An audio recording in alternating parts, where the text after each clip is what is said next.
Murder's a Witch by Danielle Garrett. Narrated by Amanda Ronconi. Chapter 1. In other news, the Seattle Haven is reporting a shortage of nightshade following an ongoing string of thefts.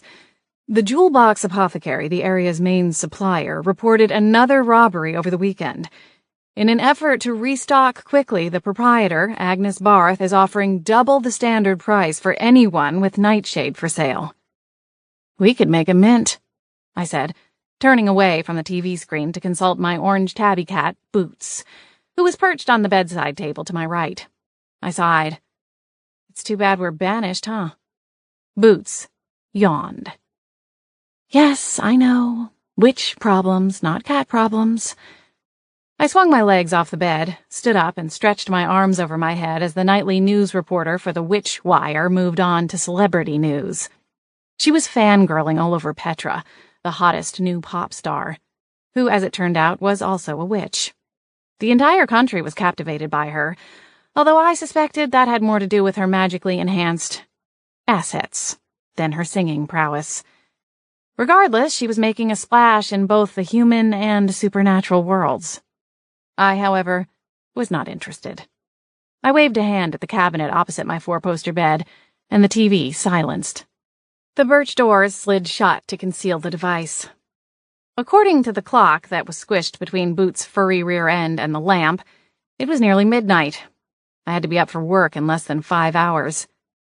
I scratched Boots' head, and he opened his shimmering amber eyes. "What do you think, Boots? Time to—" I stopped mid-sentence and cocked an ear toward a sudden sound outside my bedroom window that overlooked a carefully cultivated rose garden. A scratching sound, followed by 2 thumps. What in the other world?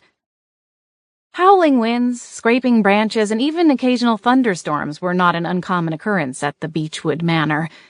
The 120-year-old house sat atop a bluff overlooking the Pacific Ocean, and typically suffered damage each year from windstorms and other forces of nature. Normally, I wasn't fazed by the weather.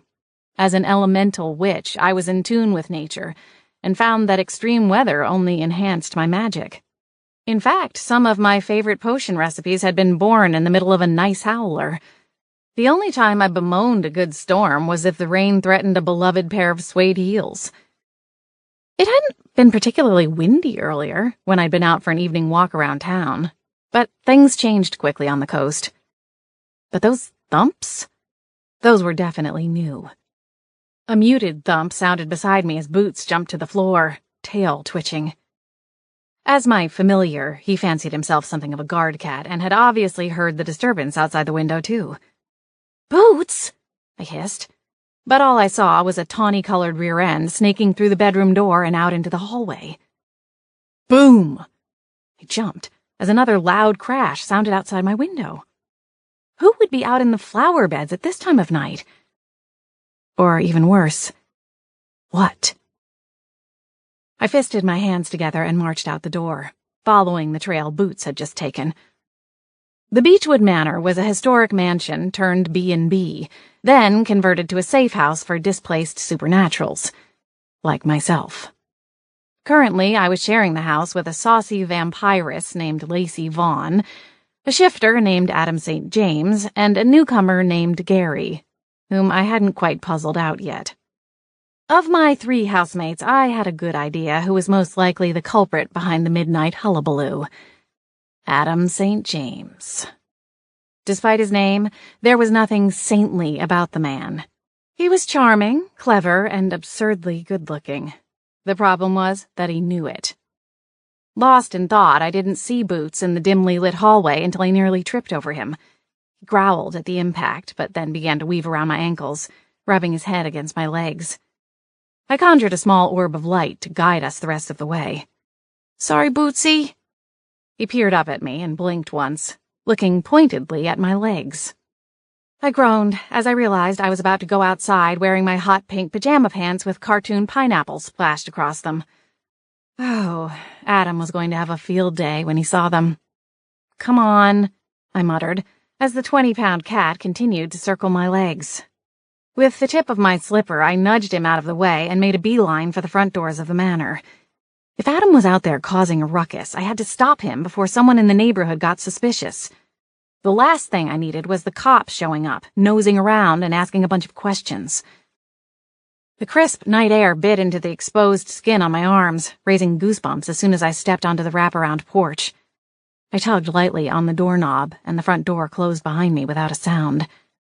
With boots still on my heels, I crept quietly around the side of the house to where my windows were located, and stopped a few paces away from the source of the noise. Peering into the night, I realized that I was wrong. It wasn't Adam poking around the flower beds. I froze and quickly extinguished the magic orb of light in my hand. The moon was nearly full and provided enough light for me to see that a man, dressed from head to toe in black, was creeping away from my windows and heading around to the back of the house.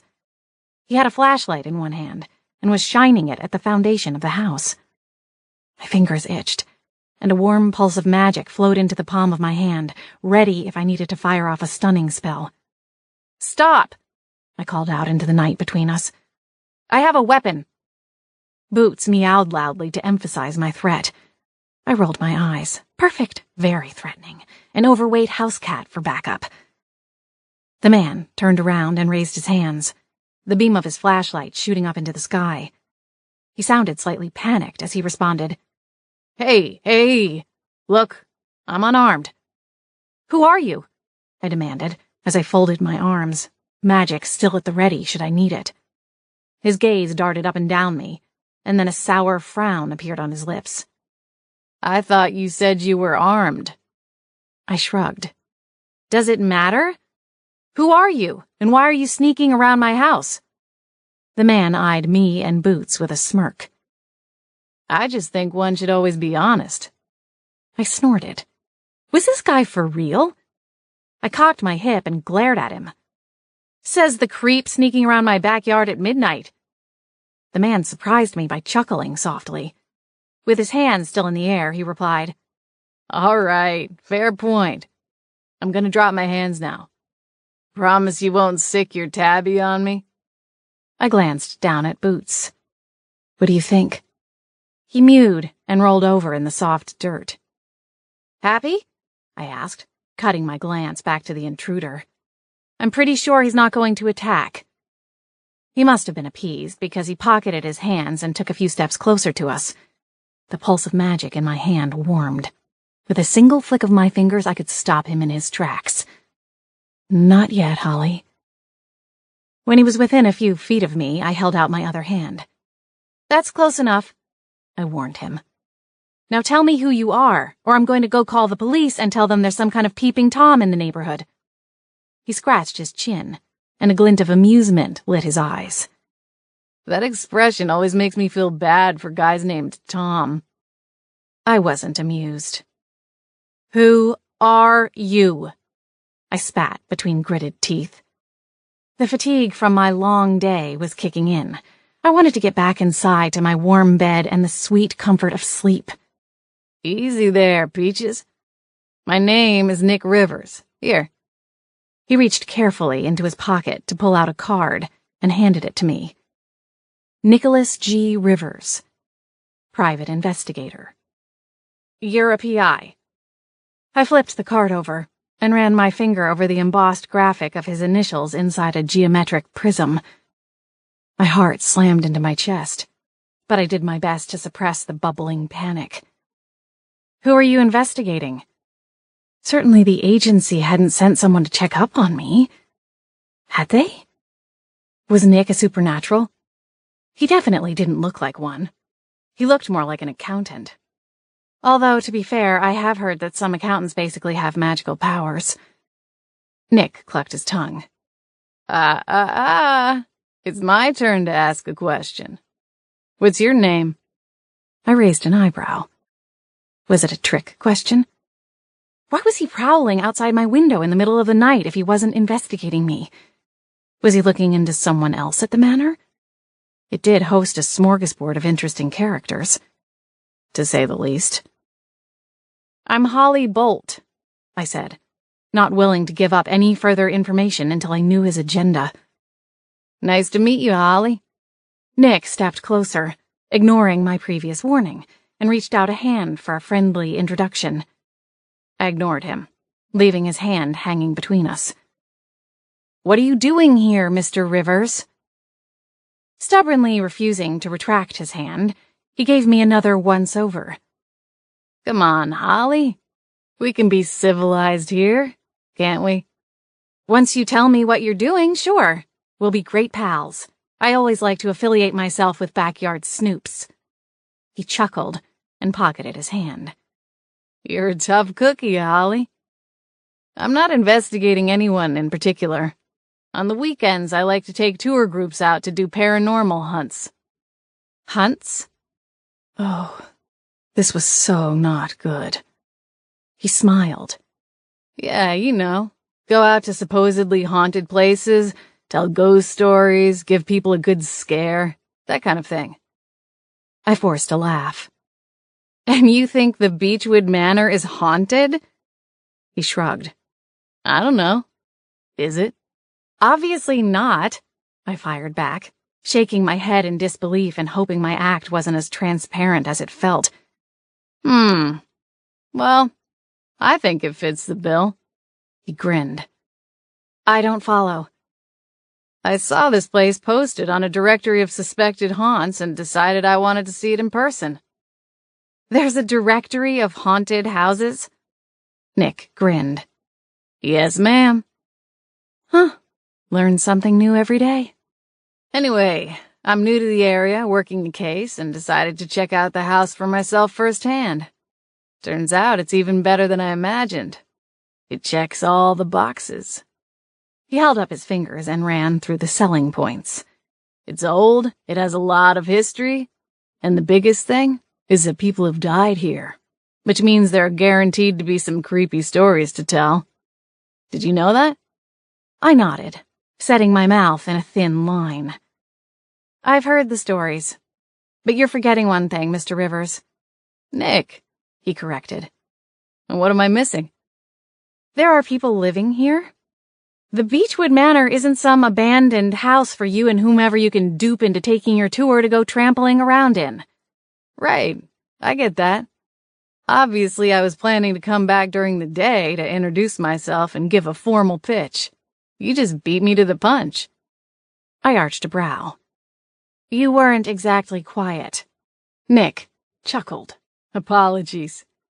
So tell me, Holly, do you own the home?" "It's a rental," I said, my words clipped. My patience was tissue paper thin. One more snarky smile from Nick and he was going to get blasted halfway to the Canadian border. "I see. And how long have you been living here, if I may?" "You may not." I felt boots bump against my legs. He could sense my rising energy levels. "In any case, no one that lives here will allow you and your tour to parade through, so I suggest you run along to the next stop in your hunt. None of us here appreciate strange salesmen showing up with something to pitch, especially not nosy ones who trespass in the middle of the night looking like a stuntman from a spy movie." I jerked my chin at his all-black attire, which included a thick beanie. Unruly dark hair poked splayed across his forehead under the hem of the hat. Although, considering my neon pajama ensemble, I wasn't in much of a position to play fashion police. Before Nick could argue his case further, I turned away, releasing the magic as my hand brushed against the soft cotton of my pajama bottoms. "If you change your mind, give me a call. My number's on the card. I'd cut you in on the admissions sales." I sighed impatiently. "Goodbye, Mr. Rivers." Moments later, a pair of boots crunched down the gravel walk, and when I stopped to look back, he was stalking down the short driveway that led away from the old servants' entrance on the side of the house. Good riddance. I wasn't sure which part of the encounter was more insulting, that he had the nerve to skulk around in our bushes in the middle of the night, or that he made a profit off of spreading what were no doubt lies and embellished tales about supernaturals. I waited until I saw a pair of headlights illuminate the elegant circular drive leading to the manor before I relaxed marginally. There were 3 other houses across the street, all built within the last 20 years, but they were far enough away that the manor still had a private feel, despite being less than a block away from a cul-de-sac offshoot of the largest subdivision in Beechwood Harbor. I watched from the shadows of the flower beds as his sleek car turned around and sped off into the night. With a shake of my shoulders, I released the pent-up anxiety bunched in between my muscles. He might be gone for now, but I had a sinking feeling in my gut that told me Nick Rivers wasn't the type to give up that easily. With a heavy sigh that was a mixture of exhaustion and relief, I went back inside the manor, shut and bolted the door behind me, and stooped over to pick up boots. I groaned at the effort of sweeping the 20-pound beast off the floor as I tucked him under my arm. "Okay, Bootsy, now we're officially going to bed." He purred his agreement. "A little late for you, isn't it?" I jolted at the voice and saw Posy, the fourth and somewhat unofficial roommate at the manor. "Oh, hello, Posy. Are you just getting in?" Her tone was casual, but her expression was stern. Deep lines furrowed her mouth and gathered between her brows. Her dark hair was piled on top of her head, wound up just as tightly as she was. Deep down, sometimes really deep, she was a sweet lady. But she had a penchant for nosiness that made it hard not to roll my eyes any time she entered a room. I offered a simple smile. "No, I thought I heard something outside, but it was just the bushes rustling around. Looks like we're in for a storm." The stern look disappeared as a gleeful giggle broke through her stony exterior. "Oh, goody. I do love a howler." I nodded politely and hefted Boots against my hip for extra support as I carted him down the hall towards my room. "Good night, Posy." When I stopped at my door, I glanced over just in time to watch Posy's silvery silhouette fade through the wall. "Good night, Holly." Chapter 2. "For the last time, Greta, this is my section of the sidewalk." I suppressed a grin as I stepped around the two angry-looking women. My boss, Peg Holloway, owned Siren's Song, the best coffee house in town. Greta McCoy owned the gardening supply shop next door. They paused just long enough to politely nod at me as I crossed in front of them and swung into the coffee shop. Their loud bickering resumed before the door even swung shut behind me. "I'll be right there," a small voice called out to me from somewhere in the back. "It's just me, Cass." Cassie Pearson, my co-worker and closest friend in Beechwood Harbor, popped away from whatever she'd been busy with in the back and flashed me a smile. "Oh, thank goodness." I took my place behind the counter and retrieved my apron from one of the 3 brass hooks on the wall. "How long has that been going on?" I asked, thumbing over my shoulder to the scene on the front walk. Cassie sighed and leaned over the counter. Her thick, wavy brown hair was pulled back in a French braid that fell over her shoulder as she peeked around the vintage cash register and glanced out the large picture windows that graced the front of the shop. "They're still going at it?" She huffed and rolled her crystal blue eyes. I grinned. Pretty passionately from the clip I heard. I pulled my own long auburn hair back into a ponytail. "What's the hot button issue of the day? Parking snafu? Oh wait, no, I know. It has something to do with our playlist." Cassie giggled and ducked back out of sight when Peg began flailing her arms and gesturing wildly to emphasize whatever point she was trying to make. "No, it's much more petty than that." "Is that even possible?" I secured my elastic hairband, straightened my apron, and started toward the espresso machine to make my first cup of coffee. Judging by the way the shift was starting, I decided to make it a triple shot. Peg and Greta often reminded me of those rams that live up in the mountains. Every so often, they bash their horns together to try to establish dominance. There was always some kind of storm brewing between the two middle-aged women. From what I'd gathered, their rivalry was rooted in their teen years. They'd been classmates in school and had competed for everything. Homecoming queen, trophies on the track team, and the attention of the captain of the football team. How they'd come to own businesses right next door to one another was beyond me. I'd never asked for that particular piece of the backstory. However it had happened, the close proximity was an evergreen source of trouble. "Apparently so," Cassie answered, coming to stand beside me as I pulled my first 2 shots of espresso. Peg is all up in arms because Greta hung planter baskets all along the sidewalk. I waited a beat for the rest of the story to unfold. And? That's it, Cassie replied.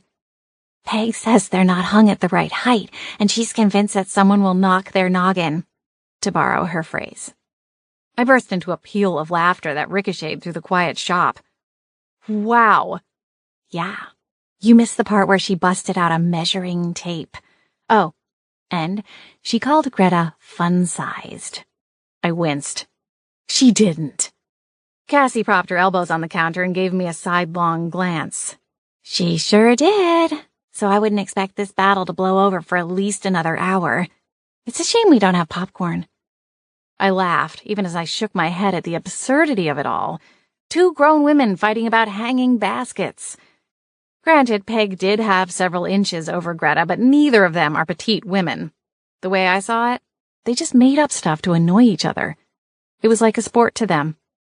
I poured the shots into my favorite stainless steel tumbler, the one with a turquoise background and a silver emblem for the Magic Beans Coffee House on the front.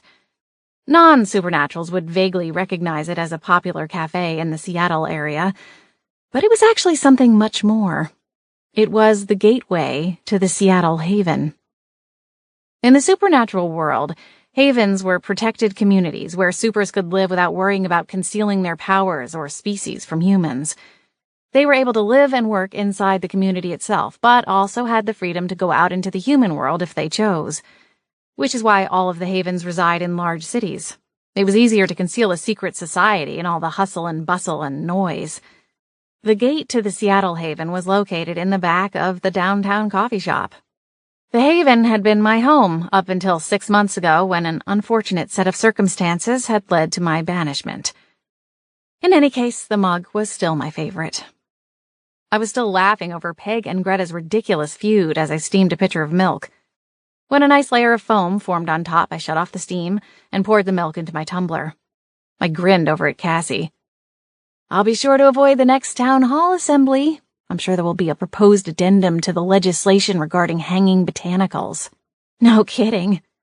Cassie smiled as she turned away to fuss with a sheet of cookies in the front case.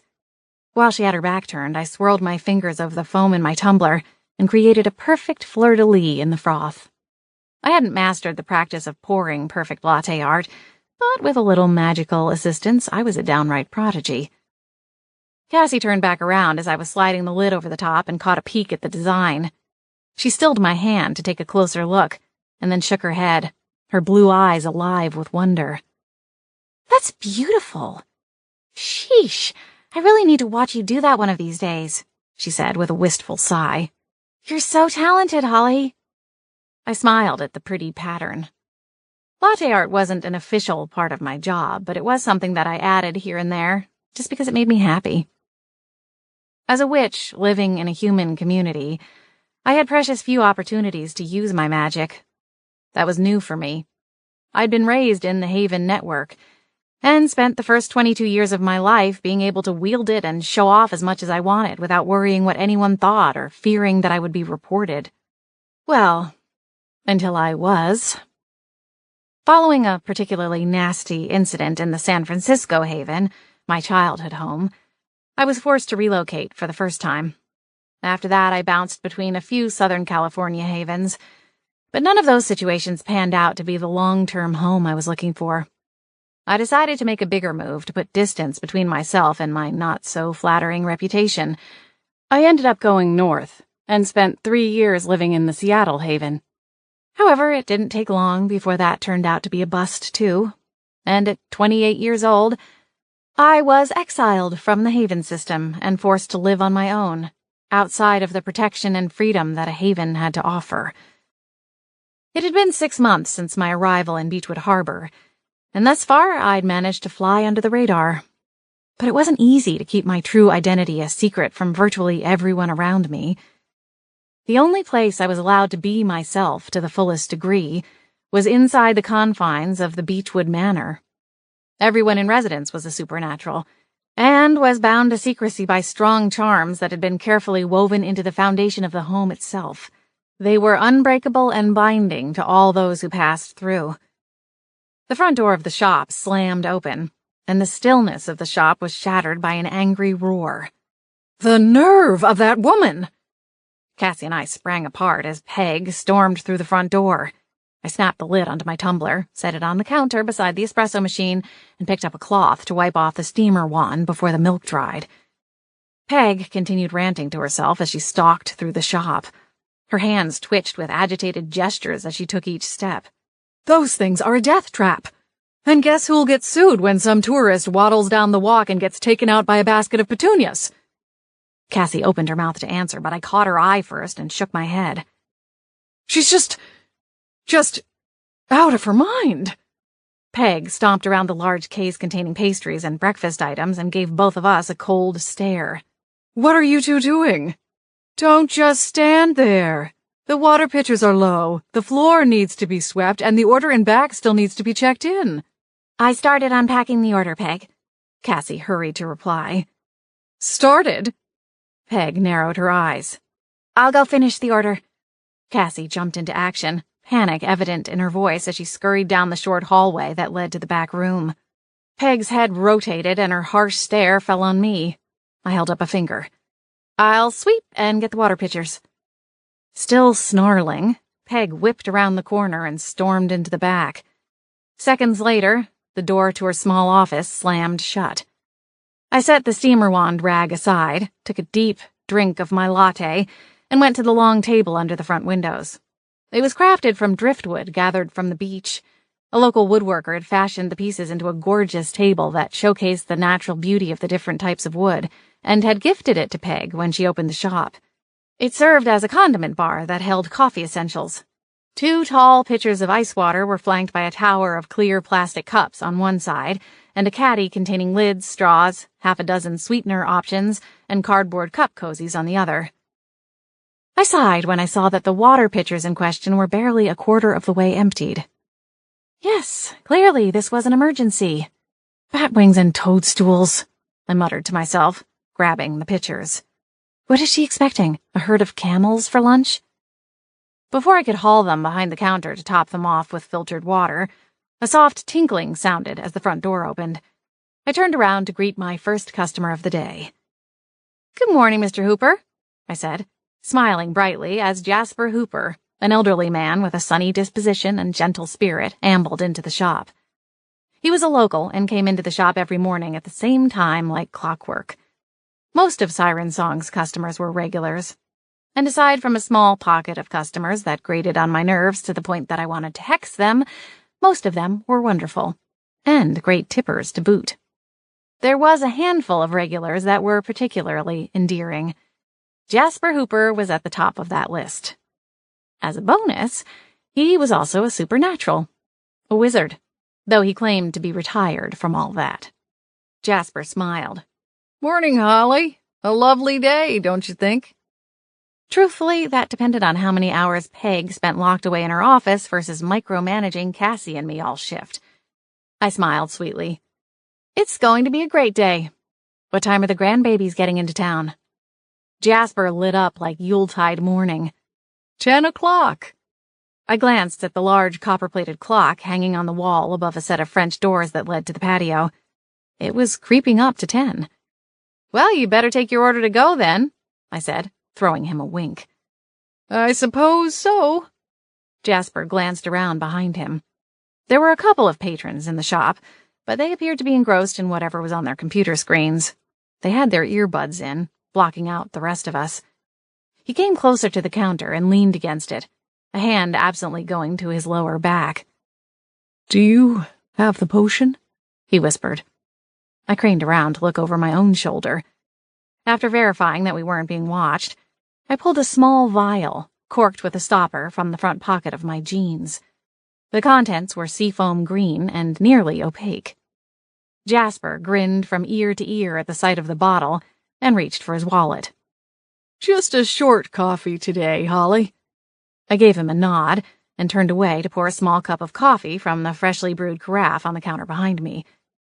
Before sliding the lid on the cup, I uncorked the vial, dumped the contents into the coffee, and then handed it to Jasper.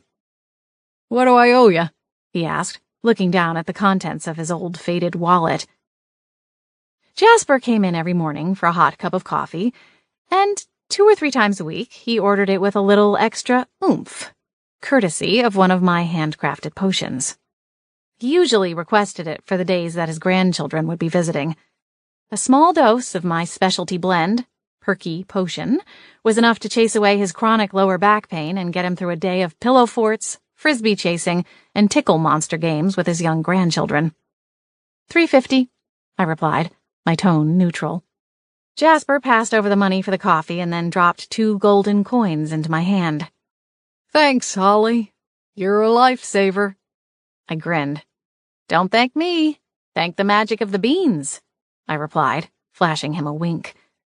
Lima beans were the star ingredient in the Perky Potion, though anyone overhearing us would assume I meant the coffee beans. Jasper returned the sly wink. I'll be back tomorrow. I hope you have a lovely day with your grandbabies, I said, smiling. Thank you. He nodded and took a deep sip from the coffee in his hand. The potion worked best when first mixed with coffee. The caffeine boosted the potency of the spell, and while it took about 10 minutes to fully kick in, the effects would last all day. The bell on the front door chimed again, and I leaned around Jasper to offer a friendly smile to the new customer. It disappeared as soon as I found myself staring at a familiar face, sporting a gleaming, arrogant smile. Nick Rivers, private investigator, and professional pain in the tush. Chapter 3. What are you doing here? I asked, not bothering to conceal the acidity in my tone as Nick smirked and approached the counter. He quirked his lips and made a tisking sound under his breath. Now, is that any way to greet a paying customer? I tossed a glance over my shoulder to make sure Peg wasn't lurking nearby. The last thing I needed was for her to overhear a customer complaint, especially when she was already on a tear.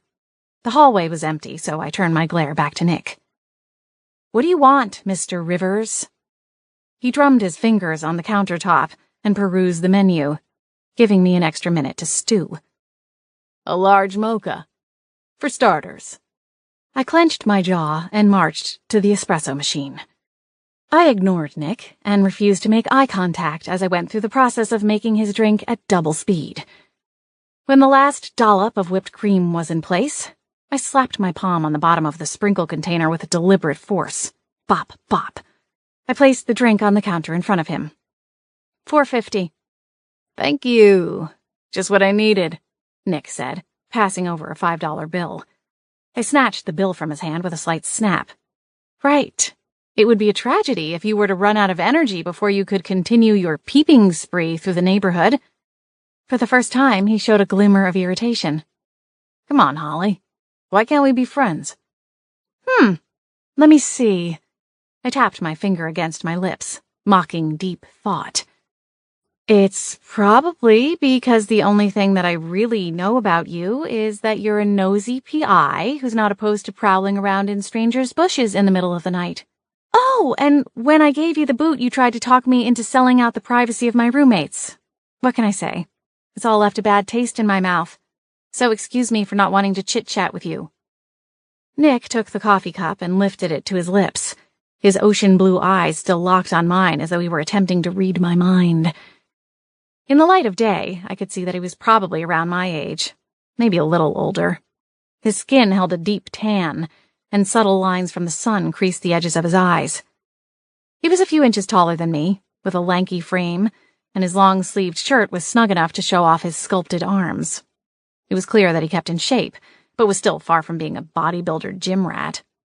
He wasn't wearing a hat today, and his dark hair was spiked up in the front, likely with the help of some kind of styling product. His jaw sported stubble. Apparently, the poor thing hadn't had a chance to shave after a night spent on a paranormal stakeout. I dropped my gaze to the cash register and fussed with the sticky buttons to tabulate the sale and put away the cash. I held out his change, resisting the urge to give it to him in pennies. Have a nice day, Mr. Rivers. He took the change and immediately deposited it into the tip jar off to the side of the register, with an added bill for good measure.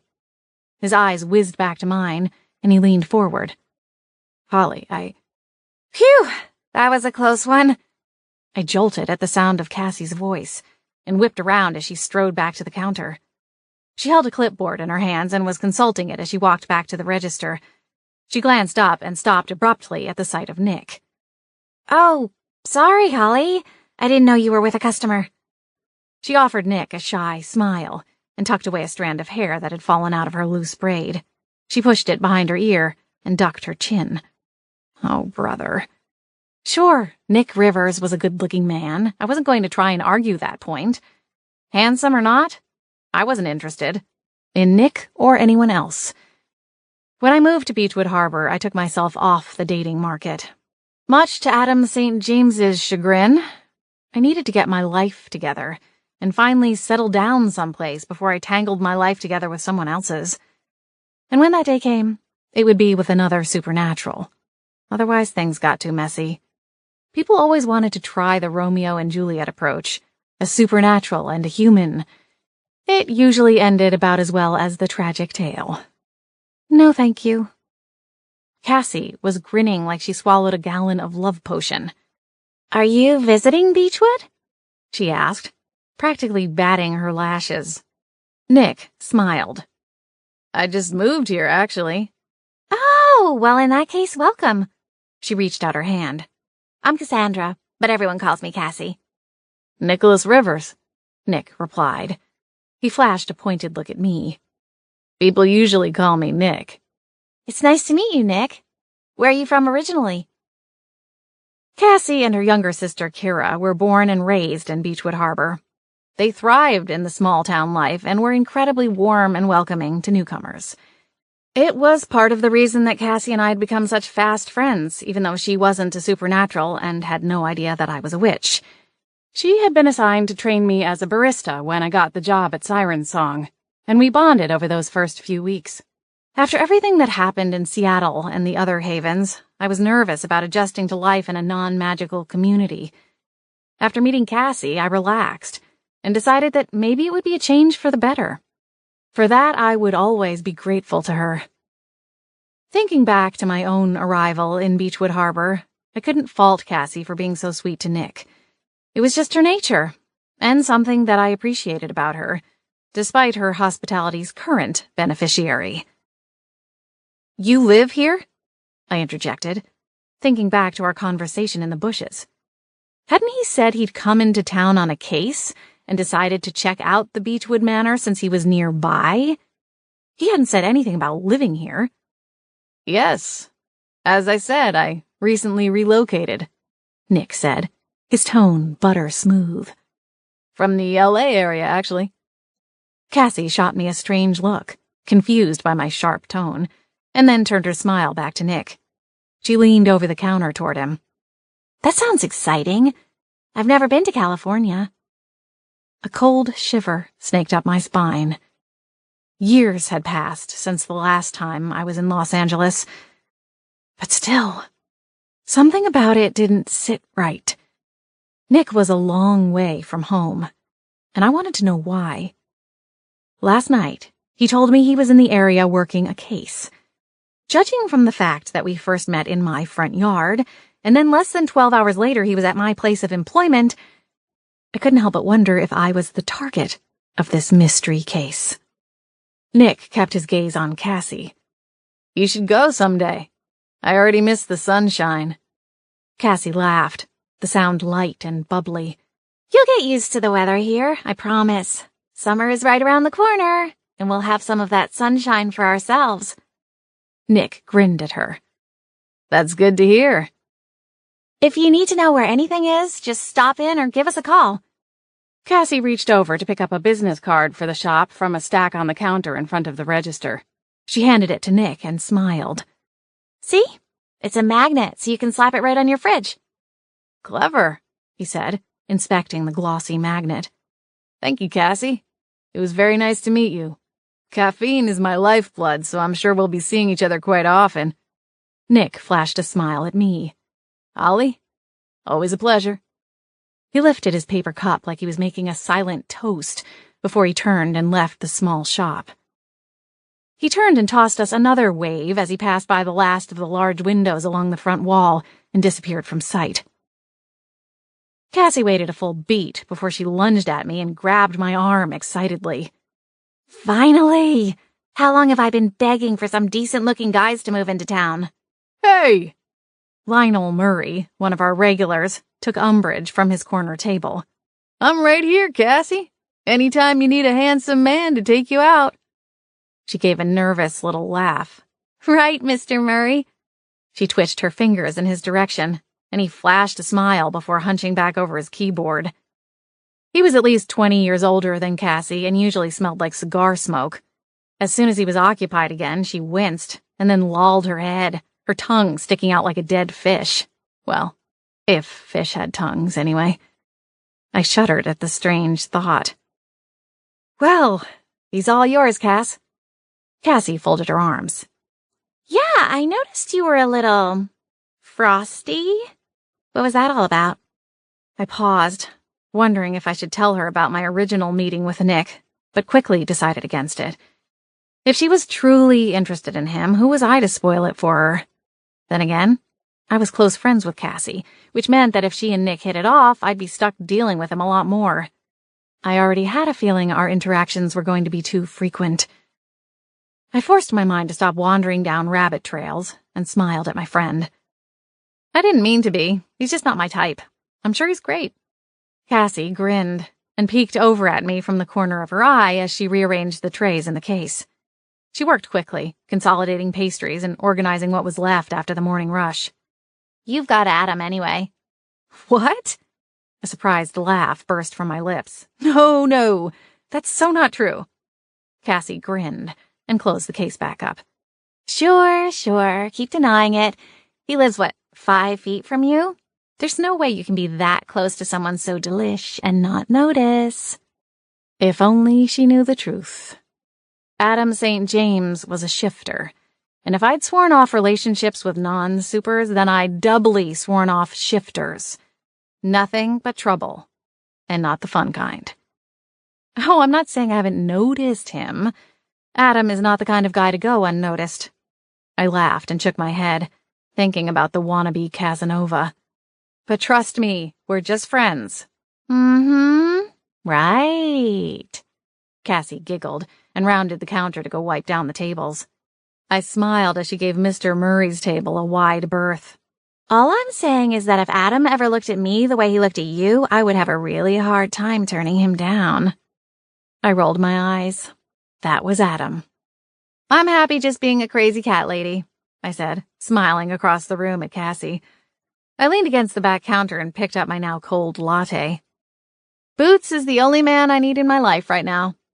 Cassie let loose a peal of laughter and shook her head. That's just sad. I grinned. What can I say? He gets me. Chapter 4. It was my short day at Siren Song, so after I put in my 4 hours, I left Cassie and Frankie to close up and headed back home. I barely made it 3 steps inside the expansive foyer of the old home before I was greeted by Posy, her face pale. Well, more than normal, anyway. A roar of shouting ricocheted down the hall from the direction of the kitchen. I scrubbed a hand down my face. Peg had remained in a grumpy mood all day and had chased Cassie and me around the small shop mercilessly, barking at us like an obnoxious ankle-biting dog. I peeked out at Posy through my fingers. Do I even want to know? Probably not. But you need to fix it before they tear each other apart. They won't listen to me. Her expression resembled a librarian who just caught someone putting a book away in the wrong place. I glanced down the hall on the other side of the grand staircase and stared longingly at the door to my room. If I bolted, I could lock myself inside before anyone else realized I was home. Posy glowered at me. They're 1 step away from getting booted. I can't take this stress. I huffed. I didn't need to ask who they were. She was referring to Adam and Lacey Vaughn, our vampiress/pageant queen. I grimaced before I asked my next question. He didn't ask her out again, did he? She shook her head. Worse. Worse? My eyebrows shot up my forehead. What could he have... I stopped. He didn't. Posey nodded. He did. He's such an idiot, I groaned and balled my hands tight against the rush of magic that threatened to spill out. Posey shrugged her translucent shoulder. No arguments from me. Back in my day, shifters lived in their own communes. Not by their own choice, mind you. Now, thanks to the council, they just run amok. Posey glided up toward the ceiling, giving me one last angry librarian look. I'm going to rest. Fix it, Holly. Before I could object, she shimmered out of sight. She spent most of her time at the Beechwood Manor, and while she no longer had a room, she mostly occupied the attic. It served as her sanctuary away from the rest of us. I'd been up there once, and found it was littered wall to wall with old trunks and boxes. I had no idea what they contained, but Adam had ordered me not to go rifling through them when I first moved in. He'd been living at the manor for a few years and knew all the rules. Not that it kept him from breaking them on a semi-regular basis. Whatever was in the attic, it soothed Posey's ghostly anxieties and kept her energy balanced. If I were a betting witch, I would guess that there wasn't anything special in the attic that calmed her. It was just the absence of the insanity that spilled out all over the rest of the house. No rest for the witches, huh? I muttered to myself as I stalked to my room, opened the door, and let Boots out. Hey, pal, you want to come sharpen your claws on a couple of troublemakers? Boots rammed his head against my leg, and then went to weaving in and around my feet as I slipped out of my black knit sweater. I tossed the garment onto my bed before closing the door again. Well, come on then, I said to the orange butterball with legs. Truthfully, he'd be no match for a vampire or a shifter, especially not Adam's beast form, a huge black dog that was closer in size to a grizzly bear than a Labrador, but it helped to have Boots at my feet. I walked down the hallway and stopped short, my hand resting on the swinging door that led into the kitchen. Fleabag? Fanger? Oh, good. The mature phase of the argument had clearly begun. I pushed into the room, balled my hands, and planted them on my hips. My glare cut to Adam first, and then to Lacey. They were squared off against each other, one on either side of the L-shaped counter. At my entrance, they both stopped shooting daggers at each other and turned them in my direction. Are you trying to get us all evicted? I growled. Adam folded his arms across his broad chest and gave me a slow grin. Don't worry, gorgeous. If we get evicted, I'll take care of you. I rolled my eyes. Adam, don't start. Adam flirted as naturally as most people breathed. It was embedded in his DNA. This isn't any of your concern, witch, Lacey growled, her eyes so dark they were almost black. Boots hissed at her. The cold glare that Lacey was directing at me didn't scare me. Shouldn't you be in a coffin somewhere? I asked her. Sun's still out. Lacey launched over the counter, but I cast a shielding spell at the last moment, blocking her from me. She bounced off like a frisbee hitting a tree trunk. Her eyes narrowed to slits. You little... I arched a brow at her. Watch it, princess. I turned to Adam. And you. What on earth is your problem? You're going to have to be more specific, he replied, his grin still in place, and his tone like honey, slow and lazy. Ugh. I narrowed my eyes. Why are you stirring up trouble with Lacey? It's fun, he said, shrugging his broad shoulders. You're that bored? I told you to go chase a bone at the park, Lacey offered, picking invisible lint off her Merlot t-shirt. Helpful, I muttered. That explained why Adam was bent out of shape. He gestured at Lacey and spread his hands. Ice Queen over there was traipsing around in her crown and sash. What was I supposed to do, Holly? You know that's too much temptation for me. I stifled a smile. Lacey had recently decided to participate in a Ms. Undead pageant. Or at least that's what Adam and I had taken to calling it when she wasn't around. Whatever it was actually called, it was a beauty pageant for supernaturals. And Lacey was determined to get the first place crown. She practiced constantly, mostly in the late afternoon between the time she woke up and the time the sun went down, since she couldn't leave the manor without being reduced to a pile of cinders. Lacey stomped her high-heel-clad foot on the tile floor and glared over at Adam. "The pageant is in 3 weeks. I have to practice, and I can't do that with you mocking me," Lacey whined. I hated it when she whined. It gave me flashbacks to my academy days, listening to the prissy girls in my spellcraft classes. They weren't actually talented enough to be there, but had powerful parents who ensured their places in class. Since the lessons were over their pretty little heads, they would spend the entire lecture whining and gossiping in the back row. Adam spread his hands wide. "I can't help it if you look ridiculous." Lacey started for him, hurtling over the counter. I casually flicked my wrist, throwing another invisible wall up between the two of them. I'd had enough. "Stop it! Both of you!" Adam chuckled, which only infuriated Lacey more. She bared her fangs at him, and he mocked an expression of horror. "What would the judges say about that face? It's not very pageanty. Pageant-esque." "Adam?" I balled my hand tight to keep from slamming him with a stunning spell, if only to get him to shut up for 5 minutes. Okay, okay. He pocketed his hands. "I'm done. I swear." I eyed him suspiciously. "I hope so. We have bigger problems to worry about than pageants." I hadn't planned on bringing those problems up, but if it would get them backed down a step from homicide, it would be worth it. "Like what?" Lacey asked, her tone incredulous, daring me to come up with something more important than her precious pageant. I sighed heavily. "There's a paranormal investigator in town, and he's trying to lead a tour. Here, at the Beechwood Manor." "What?" Adam turned to face me, as though he'd forgotten Lacey existed altogether. "He can't do that!" Lacey exclaimed. "I know." "How did you find out?" Adam asked. "I caught him last night, sneaking around in the bushes under my window. It looked like he was taking pictures or video of the house. He came into Siren's song this morning, and I told him off again.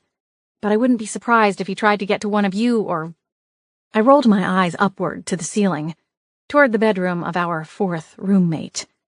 Lacey shuddered. "Gary?" Adam supplied. I nodded. Although I would love to meet someone brave enough to talk to him. Adam chuckled. "He's not that bad, guys." Lacey pursed her lips.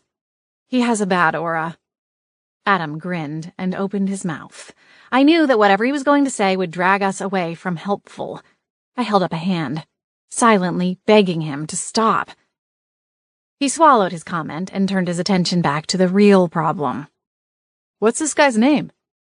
"Nick Rivers? Apparently he's a private investigator from Los Angeles. I don't know what kind of case he's working, but he apparently moved up here recently." I had shockingly few details about him, considering that our 2 meetings had provided plenty of time to gather information, something that I was usually pretty good at. Anyway, he told me that he runs paranormal investigations on the side and heard about us. Well, more accurately, the manor, and now he wants to lead a tour here. He even offered to cut me in on some of the profits. "That's disgusting," Lacey scoffed, wrinkling her nose. Adam grinned sarcastically over at her. "You sure about that, Lace? Sounds more like an evening buffet for your kind. You know, like one of those casino-style all-you-can-eat deals." I squeezed my eyes closed. "Adam? Not helping." Lacey hissed and flashed her fangs at him. Boots growled and jumped up onto the counter between them. I darted forward and grabbed my brave, though ill-matched, cat and tucked him under my arm. "Come on, guys. Let's work together. If Posey hears about this, she'll bust a gasket. And you all remember what happened last time." Lacey and Adam both sobered at my reminder. Posey was the original owner of the Beechwood Manor, along with her husband Earl. Earl was the businessman who had been largely responsible for raising Beechwood Harbor from a small fishing village into a thriving trade outpost. When Earl passed away, Posey went mad with grief and jumped off the cliffs. As a result, she'd become bonded to the manor and hadn't been able to find the peace she needed to fully let go of this world and move on to the next. Most of the time, she coped with her circumstances and remained well-balanced, though usually borderline grumpy. But there were times when it all got away from her and she'd make life miserable for the rest of us. Random, weird things would start happening around the house. A few months after I arrived in Beechwood Harbor, we discovered that the manor had a termite problem. The idea of a colony of termites gnawing through the foundation of the home she loved so much sent her over the edge. Before the exterminator could arrive to properly handle the insects, she'd flown into a panic and inadvertently jammed all the doors closed. Adam had been out running in the woods at the time and hadn't been able to get back in the front door. Instead, he'd been caught banging on the front door of the manor, buck naked, by Mrs. Miller and her Pomeranian Snowbell as they passed by on their evening walk. Lacey ended up trapped in her room and hadn't been able to go out for the night. The entire thing was a fiasco. Eventually, Posey calmed down and apologized, but she explained that sometimes it was out of her control. If things went wrong, especially things involving the manor, she panicked, and it was impossible to tell how that panic would affect the house itself. If she found out that a horde of tourists were going to show up with ghost-busting gear, I shuddered to think of the consequences. "Okay, so what should we do?" Lacey asked. "Should we send Adam over to rough this investigator guy up?" "Thanks for volunteering me," Adam muttered. 10 minutes ago I was a flea bag, and now I'm your hero?" Lacey rolled her eyes. "Hero? Hardly." "I handled it," I said, stopping her before she could go back to ripping into Adam again. "At least I think I did." "Gee, why doesn't that make me feel better?" Lacey sneered, her tone dripping with sarcasm. "Isn't there a spell you could cast on the house? A ward of some kind?" Adam asked, surprisingly serious. I shrugged. Honestly, I hadn't really considered that. Maybe. I'll see what I can do. In the meantime, I made it clear that he isn't welcome, but if he tries to approach either of you, you've got to be careful. As it is, he already thinks the place is haunted. Which, to be fair, it is. Adam grinned, rebounding right back into unhelpful territory. Well, imagine how excited he'll get if he finds out that we not only have a ghost, but a vampire, shifter, witch, and, well, whatever Gary is. Adam scratched his chin. "We really ought to figure that out. I can't place his scent." "What does this Nick guy look like?" Lacey asked, ignoring Adam. "Here." I pulled the business card from my pocket and set it on the counter between them. Boots wriggled, and I plopped him down onto the hardwood floor. I was fairly certain the drama had passed and he was safe from his own bravado. The front side showed a thumbnail image of Nick, and the back provided his business details. "This address is for that new condo building they just finished putting up on the other side of town," Adam said, pointing at the line on the card. "He must have just moved in. I didn't even think those units were available yet. Pretty swanky from the looks of them." "He's kind of cute," Lacey said, grinning interestedly, something she never does. "Great." Adam shook his head. "Ms. Undead and the P.I. This love story basically writes itself." "Ah!" Lacey roared and lunged for Adam. He threw down the card and darted out of the kitchen before she could get around me and sink her claws, or teeth, into him. She turned to me, her cheeks flushed with anger. "He's such a... Slow down there, princess." I took the card from the counter and left Lacey fuming by herself in the kitchen. Hopefully, she'd crack open a can of O-positive and be back on the bright side before she really did go after Adam. I wasn't sure who would actually win a fight between the two of them. All I knew was that it wouldn't be pretty. Chapter 5. As I hurried to leave the manor early the next morning, I ran into, through, Posey, on my way to the front door. I jumped back a foot as an icy chill swept over me, soaking through my skin like a blast of mountain spring water. I shuddered at the frosty sensation and rubbed my arms. "Sorry, Posey, I didn't—" I winced as she sighed and finished my sentence. "See me." "Sorry," I mumbled again, still rubbing the goose flesh on my arms. Where was my sweater? That's all right. It's far more unpleasant for you than for me. Or at least that's what I've been told by others. She was gazing off to some point past me. I turned around and didn't see anyone in the hall. It was my day to help Cassie open. Since we worked at a coffee shop, we had to wake up at an obscenely early hour. When I said goodbye to Boots and tiptoed out of the room, it was only a little past 4. The windows were dark, as the sun was still just thinking about rising. Posy turned her attention back to me. I wanted to catch you before you left to thank you for clearing up the commotion yesterday evening. I ducked my chin. Sure, of course. Those two can be positively beastly. Posy shook her head. I think it's repressed attraction, I commented dryly. Posy wrinkled her nose.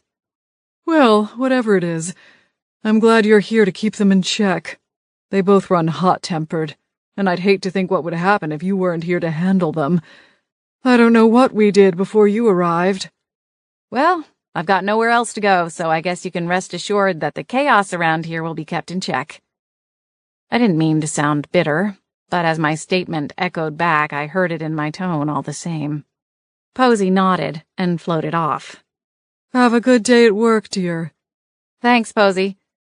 I backtracked to my room to grab a sweater, still chilled from the run-in with my ghostly landlord. It's ironic that in death, Posy effectively ran a halfway house for supernaturals. In life, she would have been absolutely scandalized by the thought of mingling with such riffraff. Even without the supernatural part, we were still a rather motley crew. Lacey was probably the most normal one, as much as it pained me to admit it. She might be spoiled, entitled, and downright bratty, but on the outside, no one would ever assume she was anything other than a ritzy resident of the small community. She'd gathered an impressive collection of vintage designer clothes over the decades since her rebirth as a vampire. Her bottle blonde locks never faded, and would remain that perfect honey-toned blonde for all of eternity. And as she usually had oodles of spare time on her hands before nightfall, she was always coming up with new ways to style herself to princess perfection. I wasn't sure how she'd ended up at Beechwood Manor. Truthfully, I didn't know all that much about vampire communities in general. Still, it seemed to me that she could rocket to new heights and live a lavish life if she fell in with the right group. If she wanted to, she could escape the small town and be adored by dozens of vampire suitors. Then again, maybe that's what she was avoiding. Boots meowed grumpily as I popped back into the large room. Hey, pal. Sorry to wake you. I can't stay because someone has to bring home the bacon. Or, in your case, kibble. I squatted down to pat his head as he peeked out from under the edge of the turquoise sheets. In my absence, he'd decided to take over the bed for himself. Let's cross our fingers that Nick doesn't come in to visit today. Then again, if he does, at least he's a decent tipper. I stood and waggled my fingers at Boots before he disappeared under the bedding again. Now I was going to be late. Siren Song was located a little over a mile away from the Beechwood Manor, and most days I kicked up a brisk pace and hoofed it to work. However, since I was running late, I went around the house and slipped into the thickly wooded tree line at the back of the property. I huddled in the dark and tugged my necklace free from under my shirt. The chain and locket were made from antique rose gold, and while it looked vintage, no one would be able to guess how old it actually was. The Larkspur, that was its name. The magically charged locket had been passed down through countless generations in my family to the most gifted witch in each new line. It was meant to propel them forward so that they might do even greater things than the generation before. Each time the locket was passed down, a bit of the previous owner remained with the necklace, granting additional power to the new guardian. My Aunt Bethany had gifted the Larkspur to me on my 17th birthday, after I completed my formal academy training. Her greatest power had been the ability to hop from one place, or possibly even time, if rumors were to be believed, to another. So far, I'd only managed short distances, like from the manor to work. Siren Song, I whispered, running my thumb over the warm metal. When I opened my eyes, I was standing in the back alley behind the mega-sized dumpster. I sighed with relief. I didn't use the power of hopping often. It was a dangerous kind of magic, tinkering with the unknown.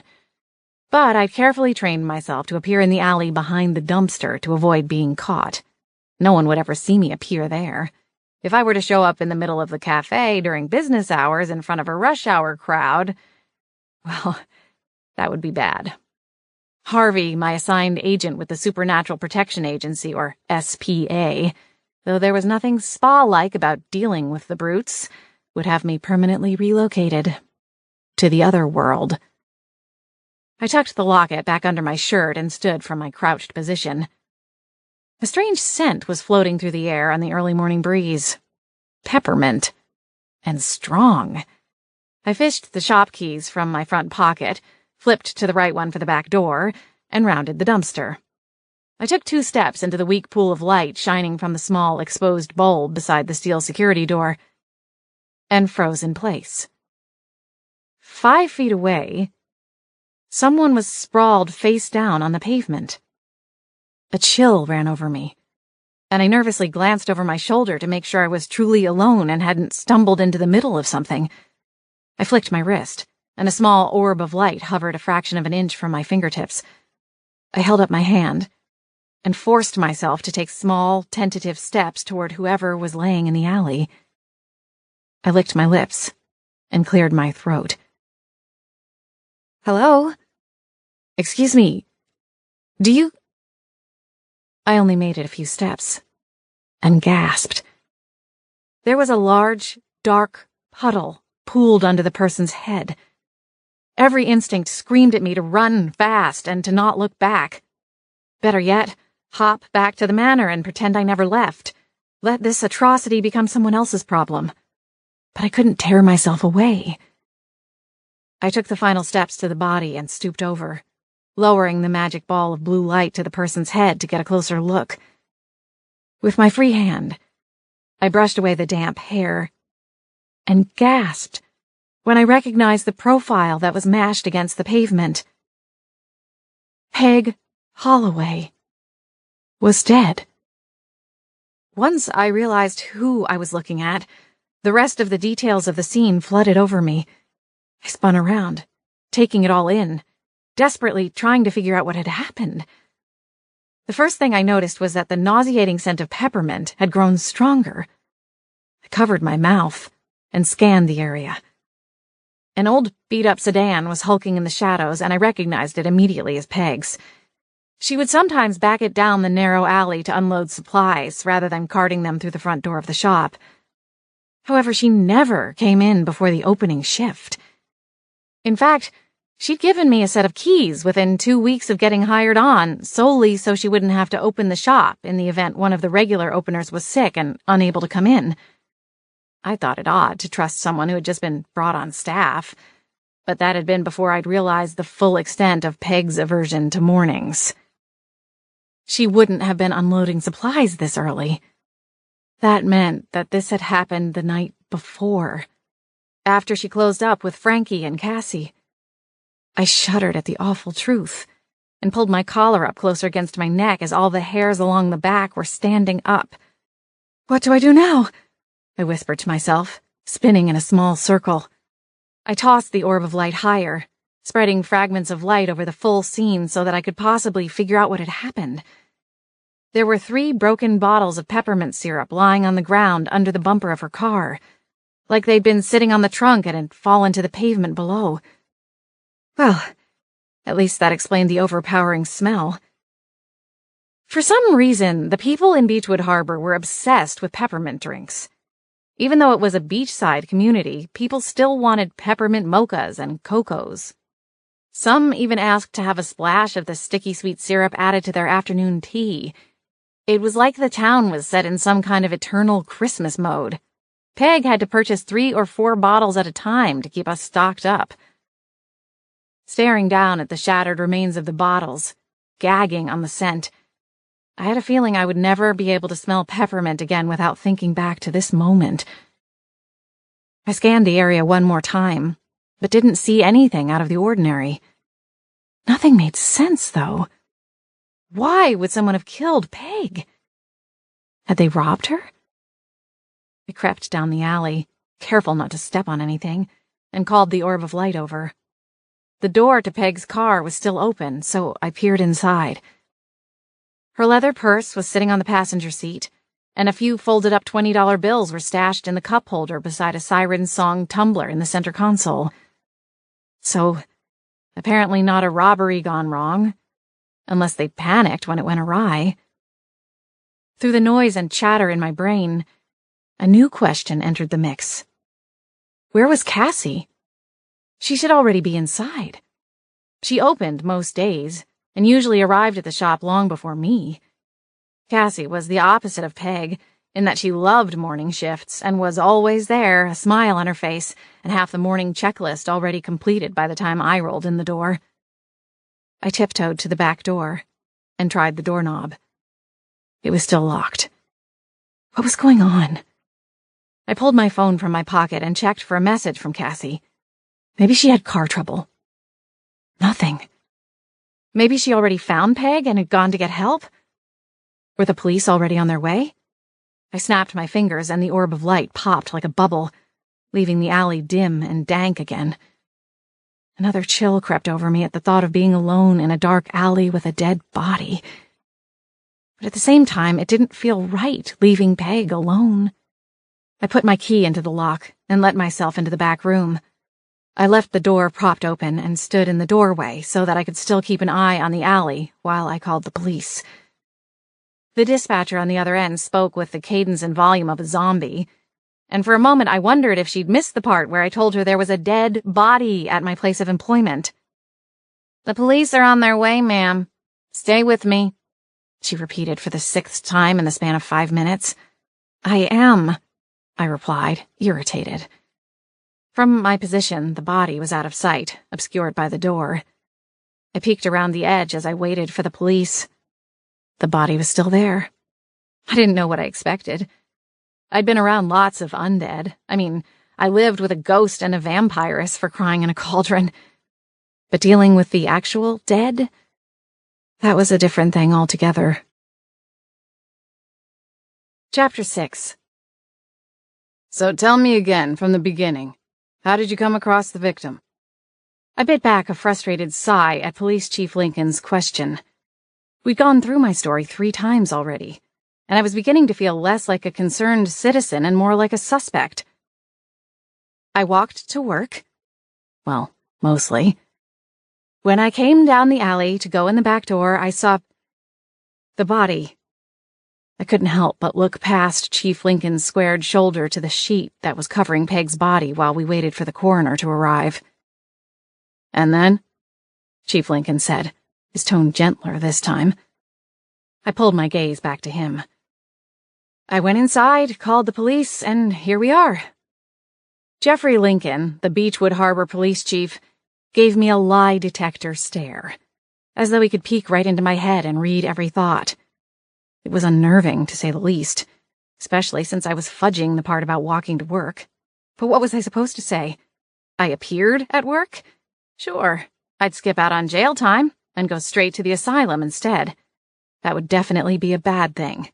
Historically, asylums weren't exactly known for being kind to my people. Chief Lincoln continued his interrogation. "And did you touch the body? Or anything present at the scene?" The frustrated sigh I'd been holding back slipped out. "No, I didn't touch anything. I swear." Chief Lincoln bristled and jotted down a note. "Okay, Ms. Bolt. Thank you for the information. We'll follow up if we need anything else." Fantastic. I understand. I glanced beyond him toward the crime scene, now blocked off with thick yellow tape that read, "Police line, do not cross." "So what now?" Chief Lincoln followed my stare. "I'll begin processing the scene. A team of forensics experts are already en route." The morning light was starting to creep through the alley, and my stomach clenched at the thought of Peg just lying out there, possibly for hours, while the police team investigated. Beechwood Harbor was a small town, and this was big news. A crowd of people would soon form, hovering and gawking as the police worked. The gossip would rip through town like wildfire. "Oh my gosh!" I whipped around at Cassie's breathless cry. She was standing on the other side of the tape, her hands over her mouth, as her eyes darted between the police tape, Chief Lincoln, and me, then coming to rest on Peg's body. I called to her. "Cass!" She ducked under the tape and came over to us. "What happened?" she exclaimed, her eyes locked on Chief Lincoln. He headed her off. "Excuse me, miss. You'll need to leave. This is a crime scene." Cassie's expression turned stormy, and she planted her fists on her curvy hips as Chief Lincoln continued toward her. "Miss? Don't give me that, Jeffrey. We've known each other since grade school." I reared back, surprised by her fortitude. Cassie, my even-keeled, gentle friend and co-worker, had transformed into a formidable woman who wasn't going to be placated or ordered about. I glanced at Chief Lincoln and saw his shock register as well. "Grade school? Really?" The question slipped out before I could rein it in. Cassie nodded at me and then shifted her eyes to Chief Lincoln. "Now, what happened?" He sighed and put away his little notebook. "Cassie, Peg's been, well, she's passed away." Chief Lincoln's tone bordered on sweetness, and it seriously freaked me out. What happened to the hard-ass detective routine he gave me? His dark, deep-set eyes considered Cassie carefully. "I'm sorry you had to find out this way. Please, let me escort you." Cassie shook her head. "No, that isn't possible. What happened?" Chief Lincoln took a step to his right, blocking Cassie's view of the body behind his stocky shoulders. I hadn't realized before how close in age he was to us. I supposed his position of power had tricked my brain into thinking he was older. Police chief seemed like a title that was reserved for older, more distinguished officers. If Jeffrey Lincoln and Cassie had known each other since grade school, that would put him in his late 20s, maybe his early 30s. The perks of living in a small town, I suppose. Early promotions were possible, even likely, when there were only 3 or 4 positions to fill and only a handful of people vying for the job. "I can't give you the details, but I would like to ask you some questions," he said, his tone marshmallow soft. I was clearly missing something. Just what exactly did Cassie's past with Chief Lincoln entail? I'd never seen him so soft-spoken before. He turned to Cassie and took her elbow. "Cass, please, don't make this harder." "Holly, you found her like this?" Cassie asked, sidestepping out of Chief Lincoln's reach. "I'm so sorry." She came to me and wrapped her arms around me. We clung to each other for a long moment. Chief Lincoln shifted from foot to foot like he wasn't sure what to do with the pair of us. "Are you okay?" Cassie asked as we broke apart. Her bright eyes welled with tears. I nodded. "I'm okay.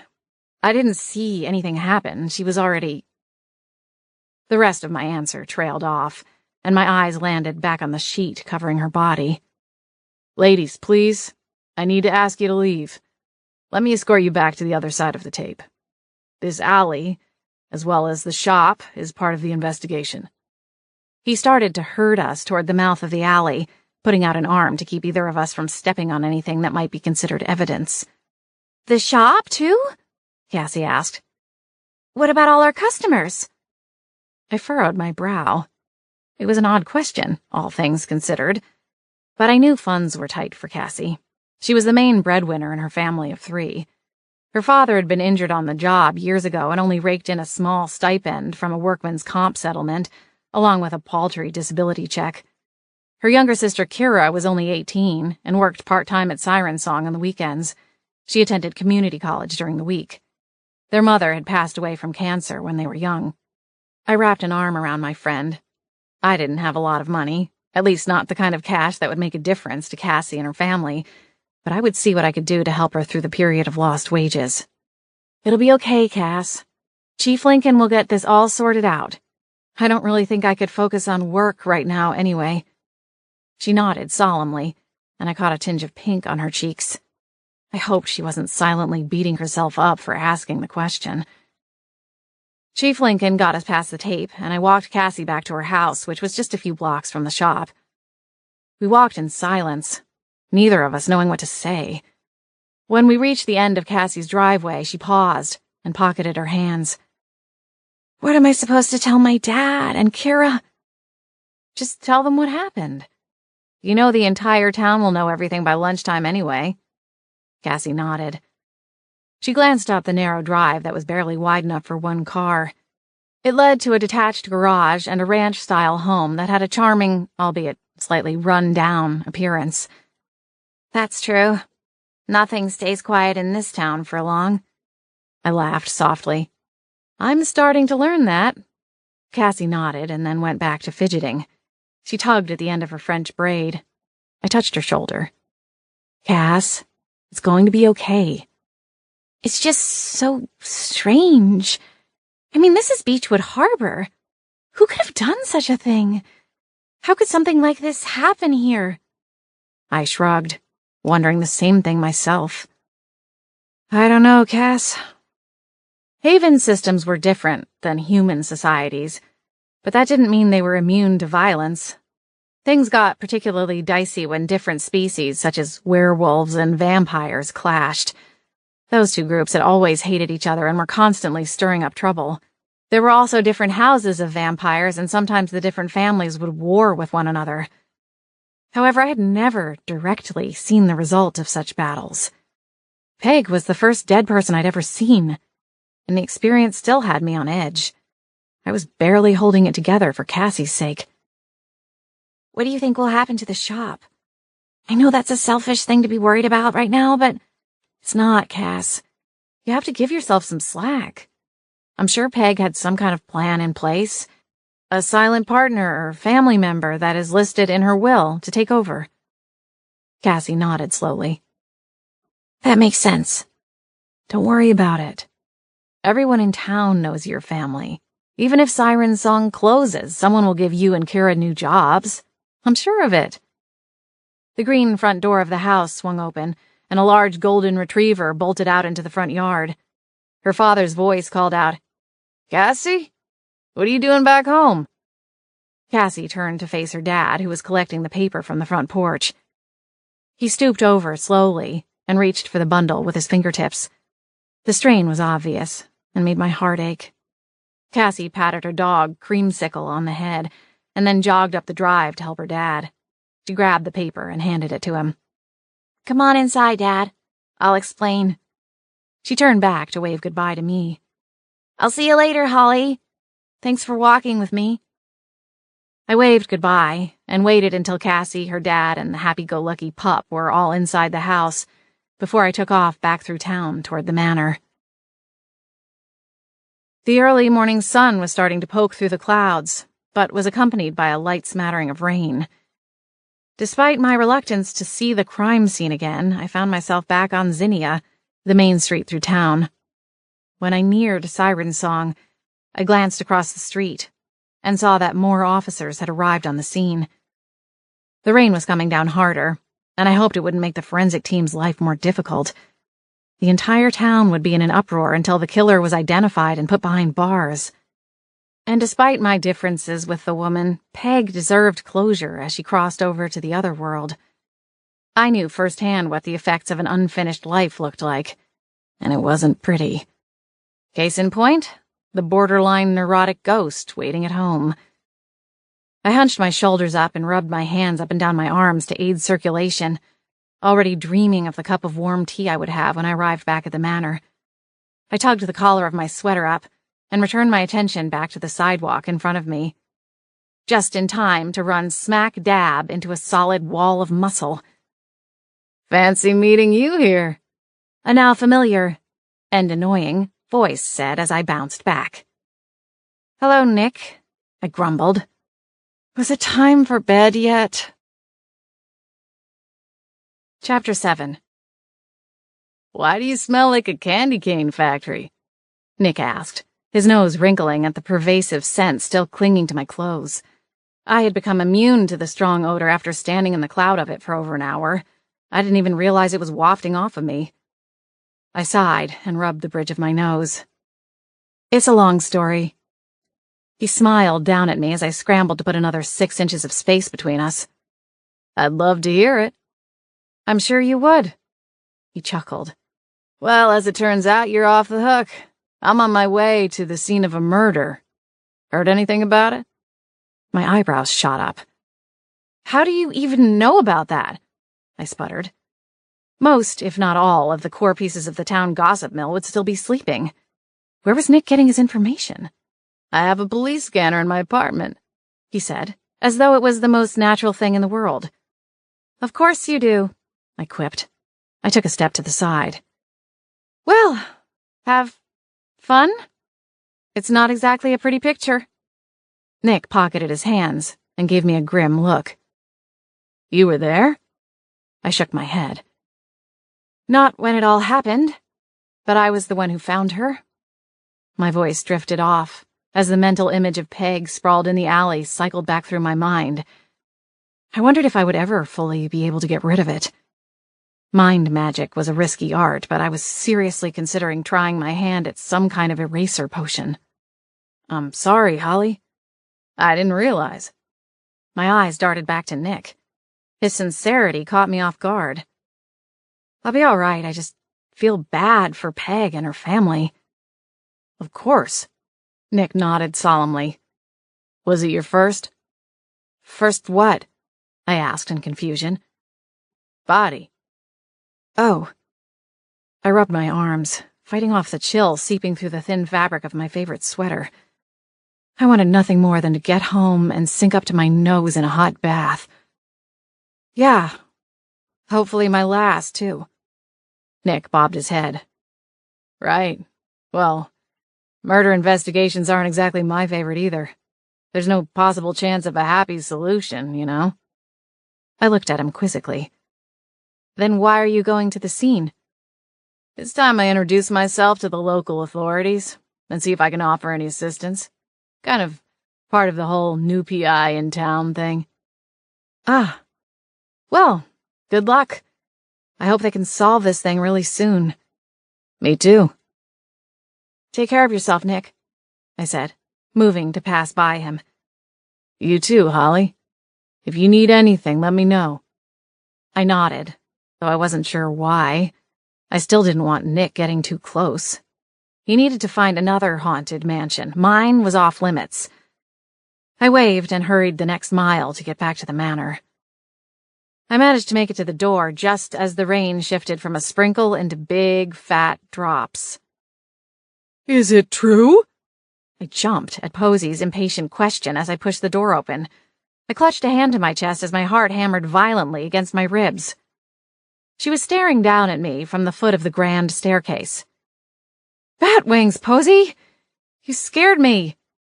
She continued to glare at me, impatiently waiting for the answer to her initial question. If she had the ability to tap her foot against the floor, it would have been going a mile a minute. Is what true? What are you talking about? I asked, buying myself some time as I stepped into the foyer and closed the front door against the chill. The murder! Posey's eyes darted around the room. Gwen was over here raving about the whole thing. That explained it. Gwen was a notorious ghost in Beechwood Harbor.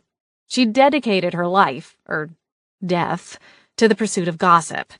She floated through the neighborhood, gathering the juiciest tidbits and then spread them as far as she could. As only other supers could see her, she didn't have a huge audience. But she and Posey got on nicely and were known to spend afternoons whispering in the sitting room or kitchen about who was up to what. I could just imagine her flying over as quickly as ghostly possible to tell Posey all about the murder. Gwen had been dead for 50 years, and her style reflected it. She had long, free-flowing blonde locks, feather earrings, and a floral print romper that showed off her mile-long legs.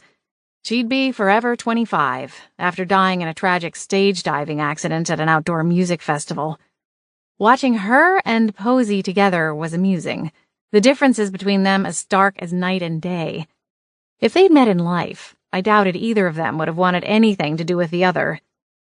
It appeared that standards got lower when you could count on 2 hands the number of people who even knew you existed. I locked the latch on the front door and turned back to face Posey. Did Gwen see anything?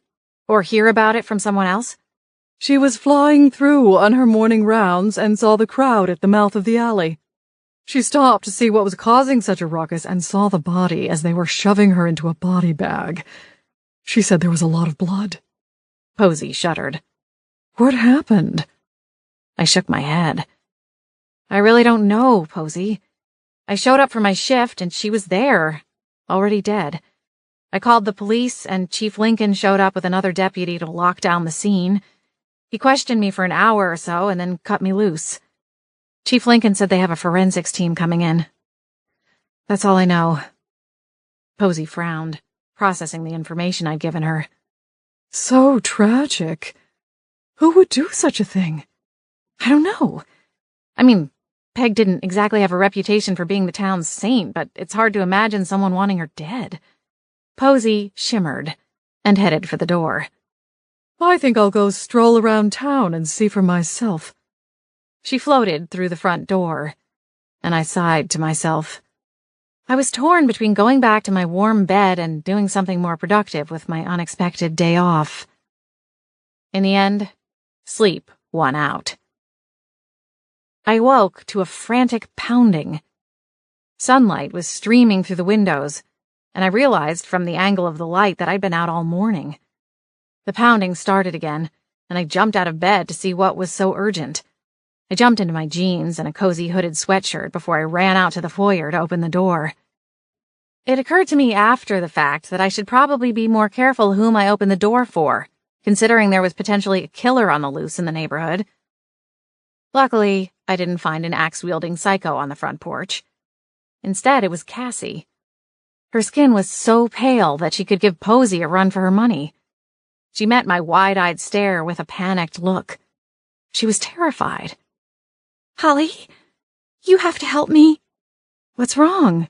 I asked, stepping aside to usher her in. Normally, I would have gone out to speak with her on the porch, just in case an oversized dog/man or cranky vampiress with low blood sugar came downstairs. But considering the circumstances, I couldn't ask Cassie to chat with me on the porch. Her hands were shaking as she tucked a loose strand of hair behind her ear. Holly, I think they think I did it. My brain was still a bit muddled by sleep, so I didn't immediately grasp what she meant. Did what? She glanced around with nervous, shifting eyes before sweeping them back to mine. They think I murdered Peg. What? I took a step back, reeling at the suggestion. Why would you even say that? She swallowed hard. I just finished talking to Jeff, Chief Lincoln. He came by my house to question me about Peg's murder. I arched a brow. Why hadn't he questioned her when we were all together? I'd only been napping for a few hours. Had they found some clue that pointed to Cassie? Back up for a minute. Chief Lincoln actually told you that you're a suspect? The entire idea was almost laughable. Cassie was like a wildflower, gentle and beautiful. She didn't have a mean bone in her body, let alone a murderous one. Not in so many words, she replied, shaking her head.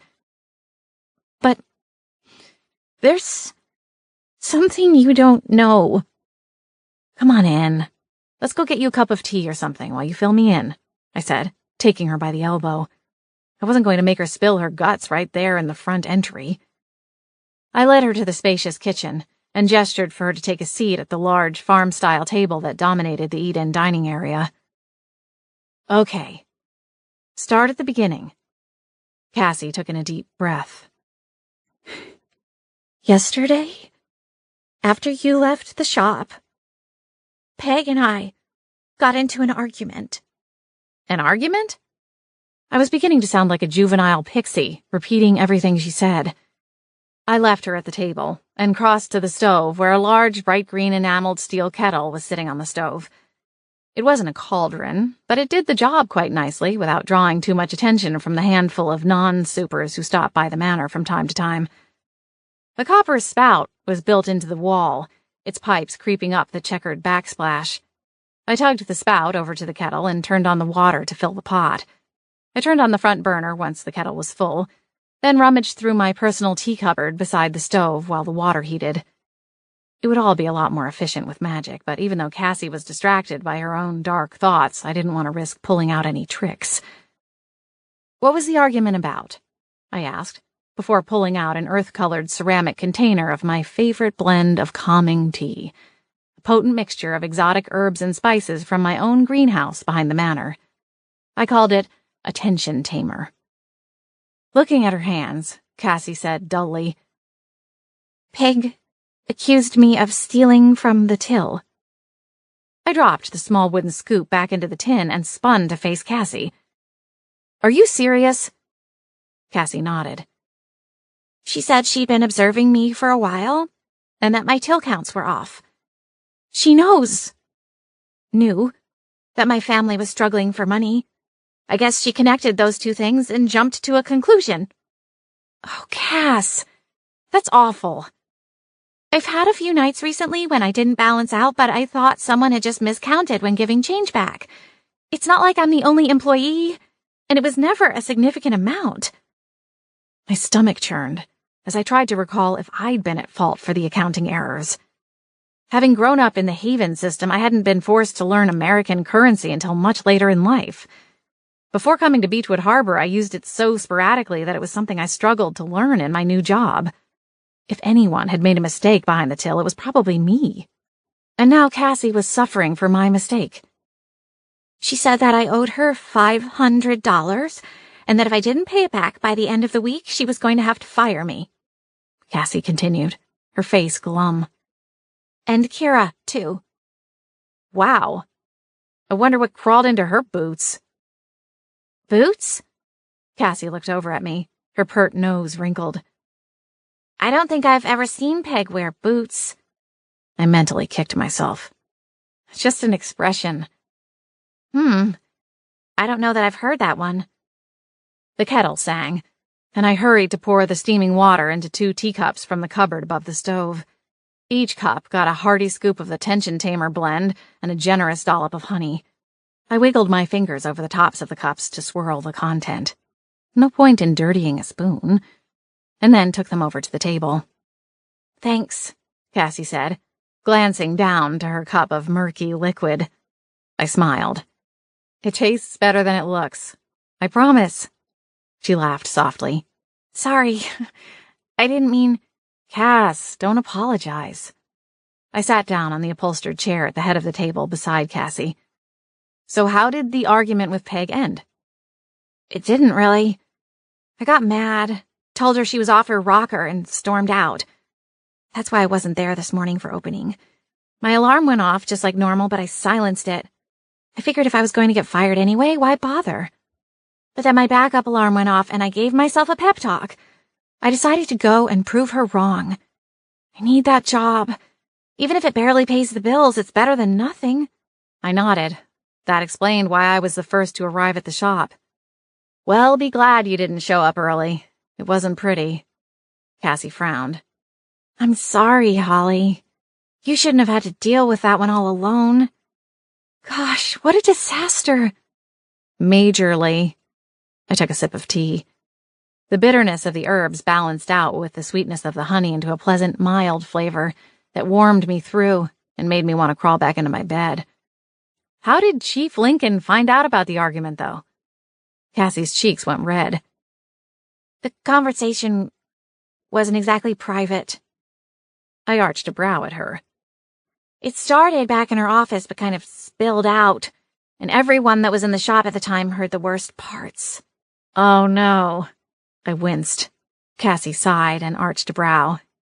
"Yeah, not my finest hour. I can't even remember the last time I was that worked up." I reached over and placed my hand on top of hers. "I'm sure this will get cleared up. Sure, you had an argument, but who doesn't? Everyone has conflict and disagreements sometimes. No one in this town could actually think you murdered Peg." She smiled at me weakly. "Thanks, Holly." I squeezed her hand. "Besides, by that logic, Greta killed her. She and Peg fight like cats and dogs every other day." Cassie laughed, but then covered her mouth, her eyes going wide. "Oh, I shouldn't laugh. I mean, she's dead." "True. Sorry." "But you're probably right," she added, her smile returning slightly. "By next week, no one will even remember the argument between you and Peg. The gossip mill around here is relentless, but at least they cycle through things pretty quickly. Cassie was doubtful. Yeah, but a murder? Nothing like that has happened here as far back as I can remember. I can't imagine everyone forgetting about it anytime soon. This is going to have some serious sticking power. The police will find the clues and scratch your name off their list. Cassie fidgeted with the gilded handle of her teacup. Her fingers circled the rim as she spun it around. I hope you're right. Don't worry, Cass. We're going to figure this out. Besides, it sounds like you and Chief Lincoln have some history. I'm sure he knows this wasn't you. Cassie nodded, but her eyes were still filled with angst. We went to school together. He was a couple of years ahead of me. He invited me to senior prom, actually, when I was still a sophomore. My eyebrows shot up. Oh, really? As a witch, I hadn't gone to traditional school, and witch schools didn't have things like prom, but I'd watched enough sitcoms to know it was a huge deal. Yeah, I turned him down, though. I bit back a laugh. Why? I had a crush on his friend Mark, and didn't want him to think I was with Jeffrey. Drama, I teased, offering her a warm smile. That's high school for you. Right. I nodded, looking away as if conjuring my own school memories from the recesses of my mind. When I was a teenager, I was far more concerned with perfecting my summoning spells and making sure my potion kit was properly stocked than worrying about dances and student body elections. So, what do you think I should do? Cassie asked, her small voice drawing me back to the Manor's bright kitchen. I know someone who can give me some advice if it gets that far, I offered, drumming my fingers on the table and thinking back to Nick's offer. Really? Cassie's eyes brightened, and she perked up in her seat. That would be great, Holly. I knew you'd know what to do. You're the best. I smiled and took a deep sip from the dainty teacup, drawing in as much of the calming tea blend as I could. I was sure he would help me if I asked, but to seek out Nick Rivers, I would have to be pretty darn desperate. Chapter 8. Good afternoon, gorgeous. Adam bounded down the stairs just as I was seeing Cassie out of the Manor. She turned back and peeked around the door at his greeting, and her cheeks flushed. Adam turned his charm up a few notches when he saw her, gracing her with a 1,000-watt smile. Oh, hello, Cassie. I didn't see you. I rolled my eyes and returned my attention to my friend. I'll call you later, Cass. I found it was best to ignore Adam, especially when he went into full-on flirt mode, which happened to be about 90% of the time. If he wasn't eating or sleeping, he was flirting, or in pursuit of his next target. As far as I could tell, he was harmless. Sometimes I wondered if he even realized he was doing it. Shifters had a reputation for being shameless flirts, but considering I'd never seen Adam bring a girlfriend home for the night, I wasn't sure how often he backed up his words with action. The stars above knew he could have any woman he wanted. Well, except for me. Adam personified tall, dark, and handsome. He was at least 6'2", with broad, strong shoulders that made any t-shirt look good. He had dark, almost black hair that he kept cut short.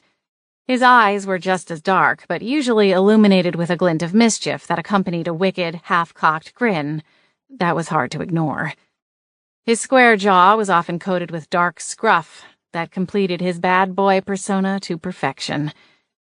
He was definitely 6+ feet of sheer trouble. Cassie looked about ready to swoon.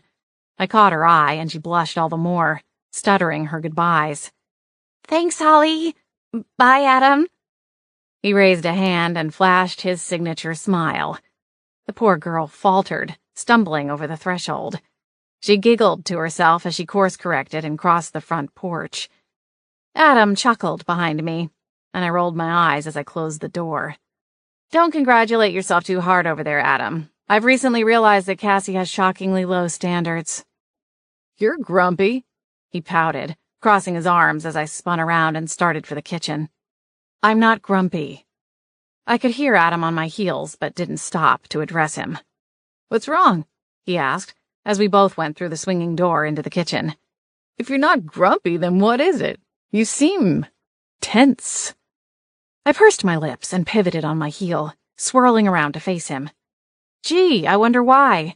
It's not like I found a dead body this morning or anything." "Dead body?" Adam cocked his head, then smiled.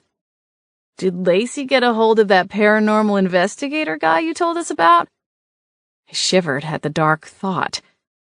"No, he's alive and well, probably still lurking around the crime scene like a dog begging for table scraps."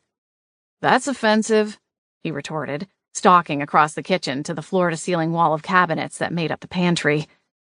I squeezed my eyes shut. Right. Adam technically was a dog.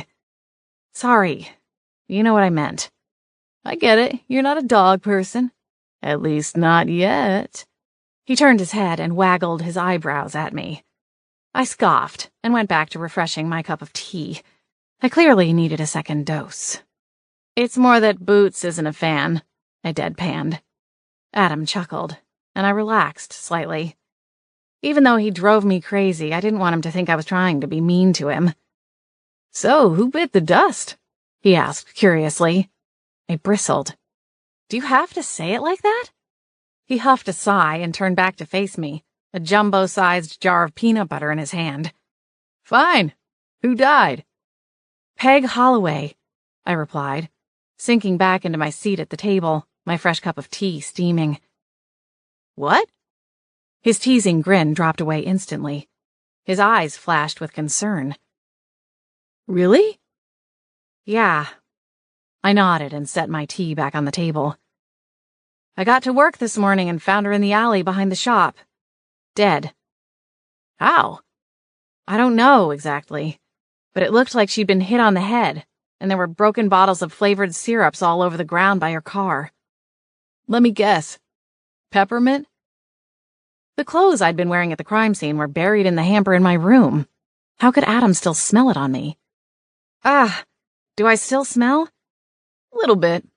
But then again, I have an excellent nose." Adam strolled across the kitchen and took a spoon from the drawer. "I wasn't going to say anything, but since you brought it up, yeah, it's probably in your hair." I lifted the end of my ponytail to my nose and breathed deeply. "Yup, peppermint." I groaned and flopped back in my chair. Great. I need to practice some kind of cleaning charm. "It's just because I'm a shifter, Halls. No one else probably noticed." Adam laughed softly and twisted the lid from the jar in his hands. He dug in with a spoon and came up with the biggest glob of peanut butter I'd ever seen. I marveled as Adam worked his mouth around the towering bite. I grimaced as he swallowed it down. "How can you eat it like that? I'd feel like I was suffocating." Death by peanut butter. I suppose there were worse ways to go. "I like peanut butter." Adam shrugged. "I think your feelings are a little stronger than that," I teased, grateful for the infusion of levity to the somber conversation. Adam was always good for a laugh, mostly at his own expense, but he was a good sport. "Don't be too jealous, gorgeous."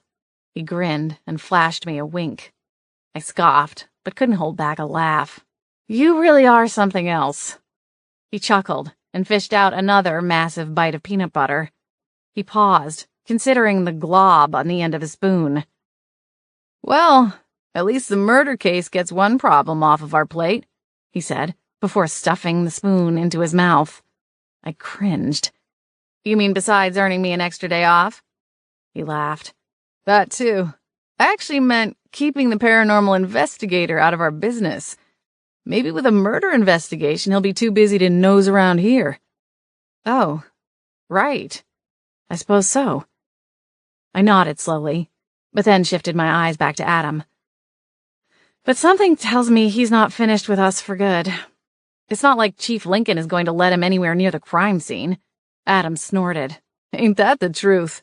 That man gives new meaning to the term uptight. You just don't like him because he comes out to scare you off when you're invading the dumpster behind McNally's.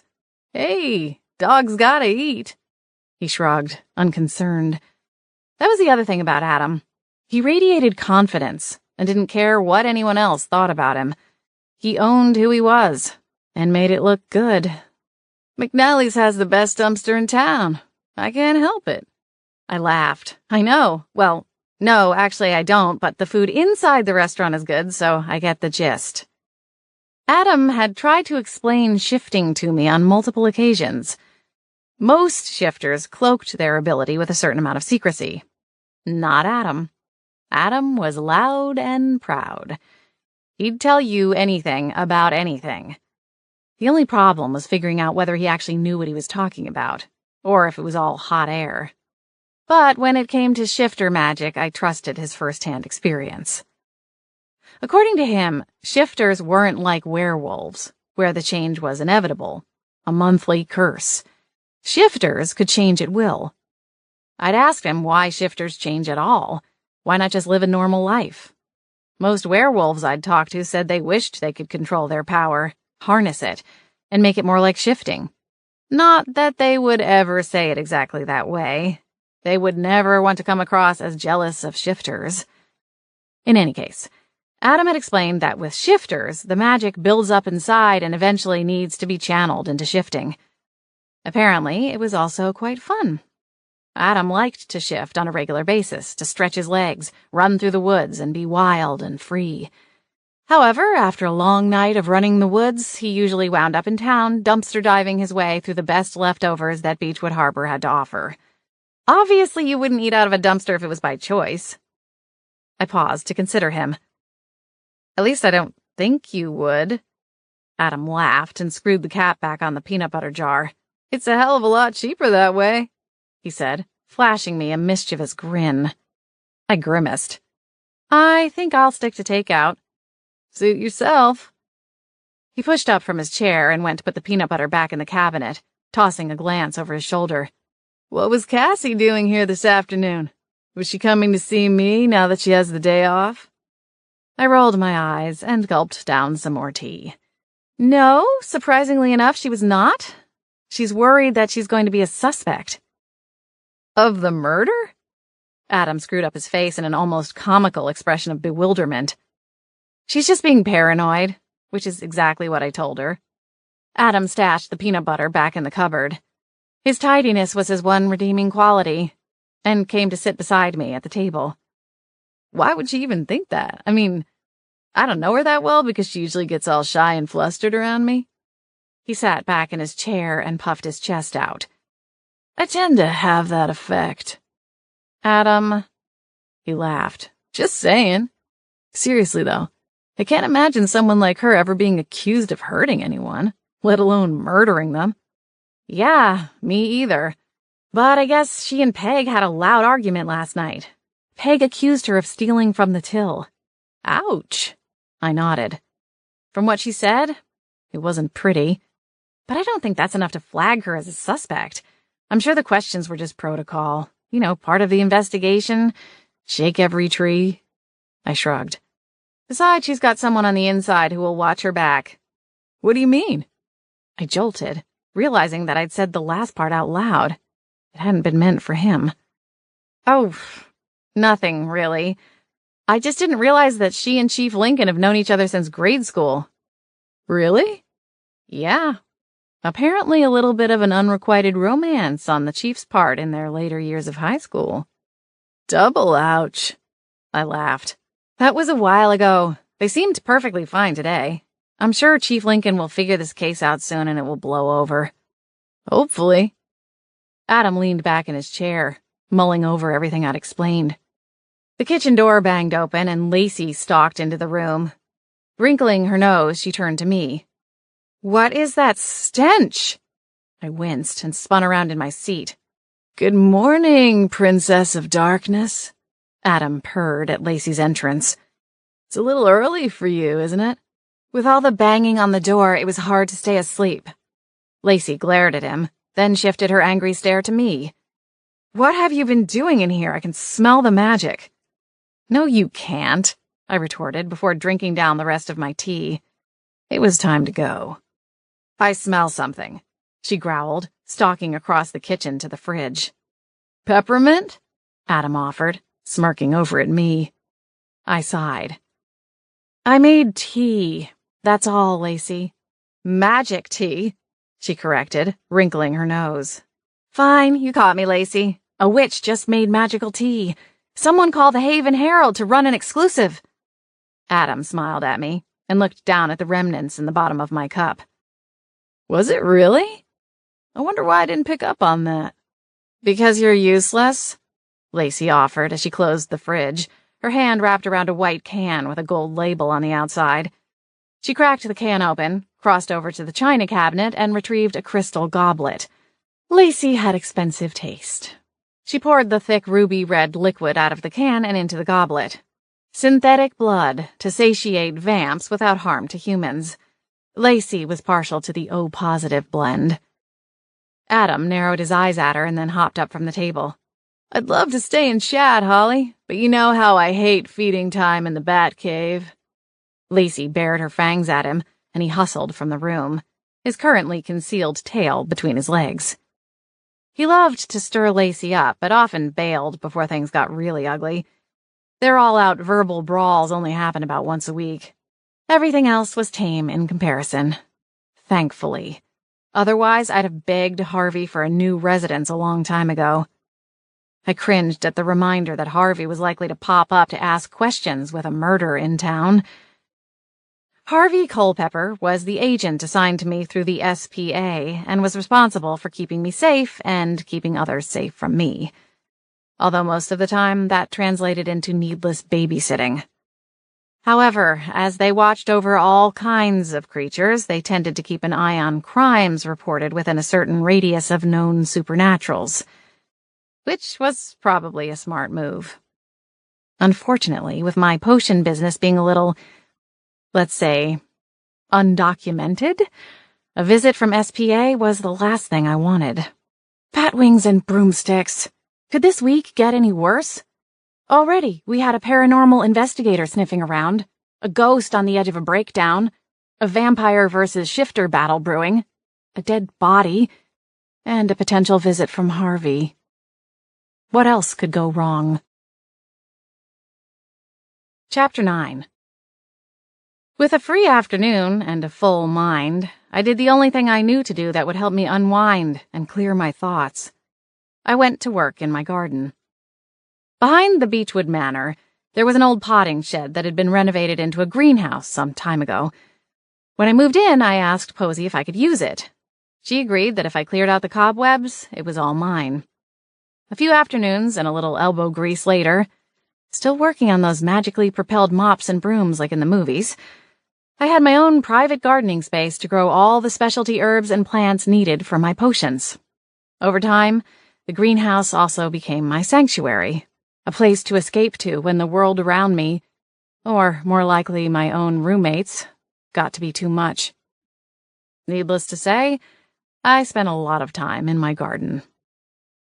The morning rain had long since stopped, and the sun shone brightly overhead as Boots followed me out to the greenhouse. Once inside, he lolled about in the scattered fragments of sunshine that streamed in through the large windows and played across the ceramic-tiled floor. "It's a good day to be a cat, huh, Boots?" I asked him as I rolled up my sleeves. Despite the sun's appearance, there was still a lingering crispness in the air, but I knew I'd warm up once I started working.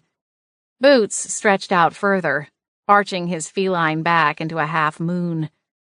I left Boots to his basking and crossed the 10 by 12-foot space to the table along the far back wall. There were about a dozen copper planters lined up end to end under the windows that got partial sun. I ran my fingers over the sprouts and leaves one by one, as though each tender plant was one of my children. Considering that I'd raised them each from seeds, they sort of were. I talked to Boots as I checked the plants. "The coltsfoot looks strong. The dewdrops are getting tall. And oh, look at the nightshade. So beautiful. It's too bad we can't take them to the Seattle Haven, huh? That would be some nice mad money." I sighed, remembering the shortage that had been reported on the news the night I found Nick Rivers sneaking around the flower beds. Oh, well, we'll find our own customers. Boots meowed his agreement and rolled over to sun his other side. After my initial inventory, I started watering everything, and then went to trimming the first row of plants. When everything was done inside the greenhouse, I stepped back outside and went to tend to the containers where my outdoor plants were growing. My last chore was to weed through the raised beds that were in the middle of the backyard. I built them specifically for the plants that required full sun. A row of different mint varieties ran around the outside of the greenhouse, and while I worked in the raised bed, the scent of peppermint wafted over on the gentle afternoon breeze and tickled my nose. The smell immediately triggered the memory of being overwhelmed by the scent of peppermint right before looking around the dumpster and finding Peg's body. I shuddered. It was all so awful. As I gathered my watering can and filled it one final time, I wondered absently if Chief Lincoln was making any progress. How much experience did he have with homicides? If he had spent his entire career in a small town like Beechwood Harbor, it was hard to imagine that he'd ever worked a murder case before.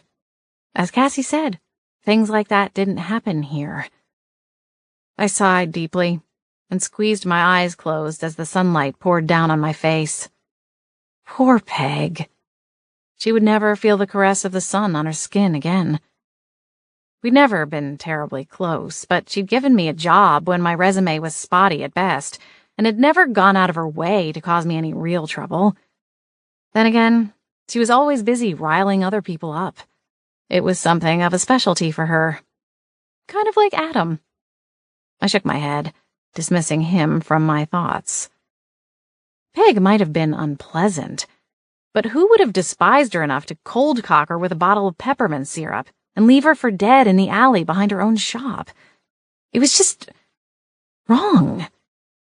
Had someone overheard her argument with Cassie and gone to Cassie's defense? Maybe things had gotten heated and the murder had been an accident. But who would go so far to defend Cassie against a handful of unproven accusations? It seemed far-fetched.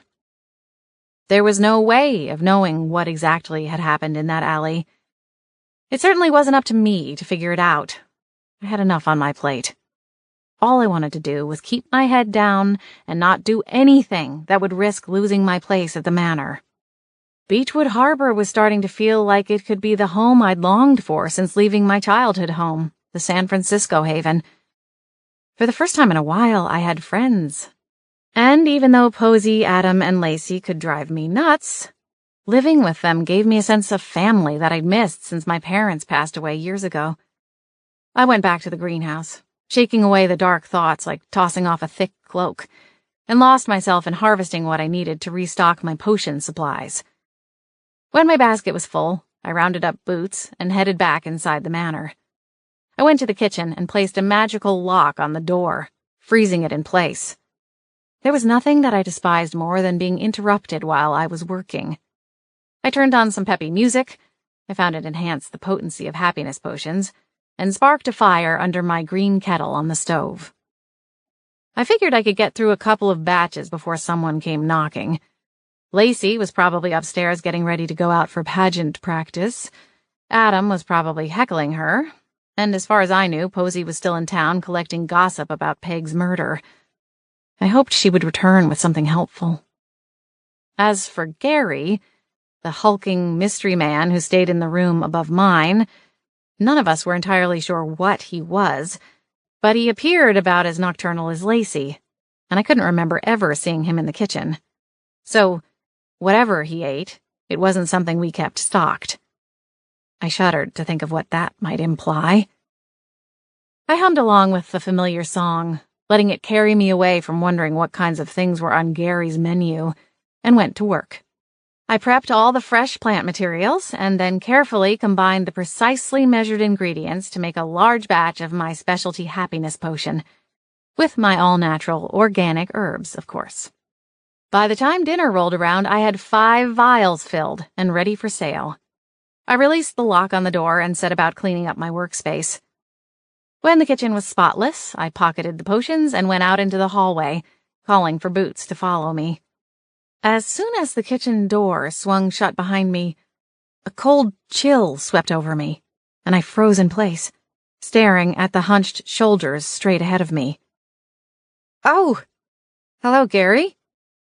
The large man grunted, pulled the front door open, and stepped out into the dusky night, his feet dragging as though they were too heavy to properly lift. Right. He's not much of a talker. That was fine with me. He gave me the creeps. I hurried to my room with boots hot on my heels. Good, so it wasn't just me. After a fruitless attempt to find something to watch on TV, I gave up and decided to go for a walk around town. The sky was twinkling in that magical space right as the moon claims the sky and the sun dips out of sight over the ocean. It's my favorite time of day. The perfect time for a walk. Inevitably, I ended up passing by Siren's song, and was surprised to find a flock of people still standing behind the yellow police line. I shook my head and stepped forward to join those at the edge of the crowd to see what everyone was gawking at. The alley was cleared. Chief Lincoln and his team must have already processed everything and went back to the station to puzzle it out. I was mostly relieved to see that Peg's lifeless body had been removed. I wasn't sure I could have handled seeing it again. Killed in cold blood.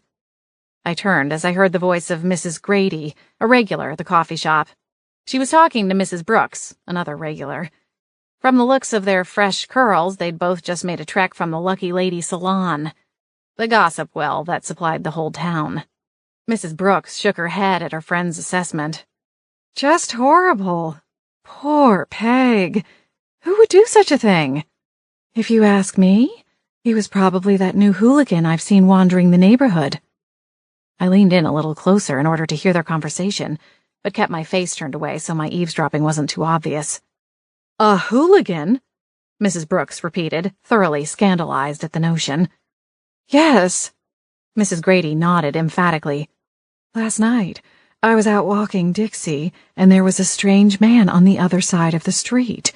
He was wearing one of those hooded sweatshirts, dark, like he was skulking around, trying to hide. But I saw him, and his jeans were hanging halfway down his keister. I rolled my eyes. Mrs. Grady's tip was far from useful. Her description could apply to many of the young men that lived in or around Beechwood Harbor. It was a small town, but the prime waterfront access made it a popular spot for both tourists and those who lived inland in neighboring towns. Dixie spotted him and all but dragged me back home again. I've never seen her run like that. There was something off about that man. I thought about Gary. The handful of times that I'd seen him, he was dressed down, in holey jeans, sweatshirts, usually dark colors. And I never saw him during the day. It could have been Gary skulking around the neighborhood. He certainly had a spooky influence on Boots. Mrs. Grady's dog, Dixie, was a dappled dachshund who probably weighed less than Boots on a skinny day. Gary had moved into the manor a few months ago, and as far as I knew, neither Adam nor Lacey knew anything about him or where he'd come from. He certainly wasn't a beachgoer, so what was he doing in a town like Beechwood Harbor? It didn't make sense. Was this the only place left for him to go? Had SPA sent him to the remote town to keep him out of trouble? A chill ran through me at the thought that he could be behind the murder. It was getting dark. Posy would likely be returning home soon if she wasn't already there. She didn't like to stay out after nightfall. I turned away from the small cluster of people at the police line. However, I only got a few feet when a voice called out to me. "Ollie!" Nick appeared at my side, and I bit back a groan. Was I ever going to get away from this guy?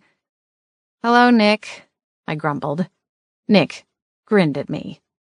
"Evening. You coming to see the chief?" I asked, tossing my chin in the direction of the abandoned crime scene. "Nope. I already have everything I need." "Oh, really?" I arched an eyebrow at him. "You doubt me?" I laughed. "Chief Lincoln is a tough guy to crack. I hardly think you just strolled up and got all of the case details." "Well, I didn't say that I got all the case details." Nick pocketed his hands in the front of his well-worn blue jeans. "But I got enough to work with." Another laugh burst forth. "Oh, okay. Well, good luck." I stepped to the side of him and made to move away. "Don't you want to know what I know?" I stopped and dragged my gaze back to him. "Not really. I trust that Chief Lincoln will solve the case and bring the murderer to justice. Even if he thinks it's your friend Cassie? My blood ran cold. Cassie was right. He does not. That's absolutely ridiculous. My voice didn't sound nearly convincing enough. I'm just telling you what I know. I've been here all day, and hers is the name that keeps coming up over and over again. From the chief. Nick nodded. Batwings! I cursed under my breath, raking my fingers through my hair. Batwings? Nick blinked. Oh no, he wasn't supposed to have heard that. It's an old family expression. His expression was doubtful. Okay. It was all happening just as Cassie had feared. And even with all of my power, there was nothing I could do to help her. Unless... I have to go find the chief. I looked up the road to where the police station was nestled between the fire department and a little sandwich shop. Holly, wait, Nick said, reaching for my arm. I whipped back, out of his reach, and a flare of magic tickled my palm. My heart was racing, and I knew I needed to be careful. Any time my emotions ran high, it was more likely that my magic could go haywire. I don't have time to wait, Nick. Cassie is my friend. I have to help her. Arguing with the police chief won't help anyone, he said, crossing his arms over his chest. Cassie didn't do this. Well, then it shouldn't be hard to prove. But right now, she's the only suspect on the list. I balled my hands into tight fists to contain myself. I can help you, Nick said. I flicked my gaze to him, and he flashed a smile. Why would you help me? Because if I help you, then you can help me. I wrinkled my nose, like I suddenly caught a whiff from a bag of expired toadstools. Seriously? My best friend is under investigation for murder and you're blackmailing me to get help? Blackmail? He reared back as though I'd struck him. No. But I'm a private investigator. I have a fee. I'm simply offering to waive the fee in exchange for something that I want. I glowered at him. You're repulsive. Come on, Holly.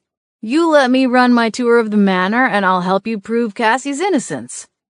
I huffed and started down the sidewalk. Goodbye, Nick. Holly, wait. This is a business deal, cut and dried. I kept going. There was no point in trying with that man. I was a big girl with more power in my little finger, literally, than he could possibly imagine. I didn't need his help or his back alley offer either. I would save Cassie's reputation all by myself. Chapter 10. I trudged all the way home, fuming that Nick had even tried to trick me into helping him with his lame tour. I swear, if he comes back to this house, I'm going to give him a real show, I muttered to myself as I pushed through the front door. Boots came running to greet me, and I stooped down to scratch under his chin. What do you think, Bootsy?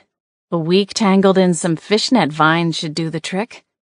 I laughed at the visual of Nick flailing to get free of the sticky, dark green vines that had a webbed growth pattern that resembled the stockings. Footsteps sounded on the main staircase. I glanced up, but kept my fingers running along Boots's chin. Adam was standing there, smirking at me. Talking to yourself, gorgeous? I frowned and gave Boots a pointed glance. I was talking to him, thank you very much. Adam laughed and came to stop a few feet in front of me, resting against the intricately carved banister at the base of the grand staircase. Well, if you need some human company, let me know.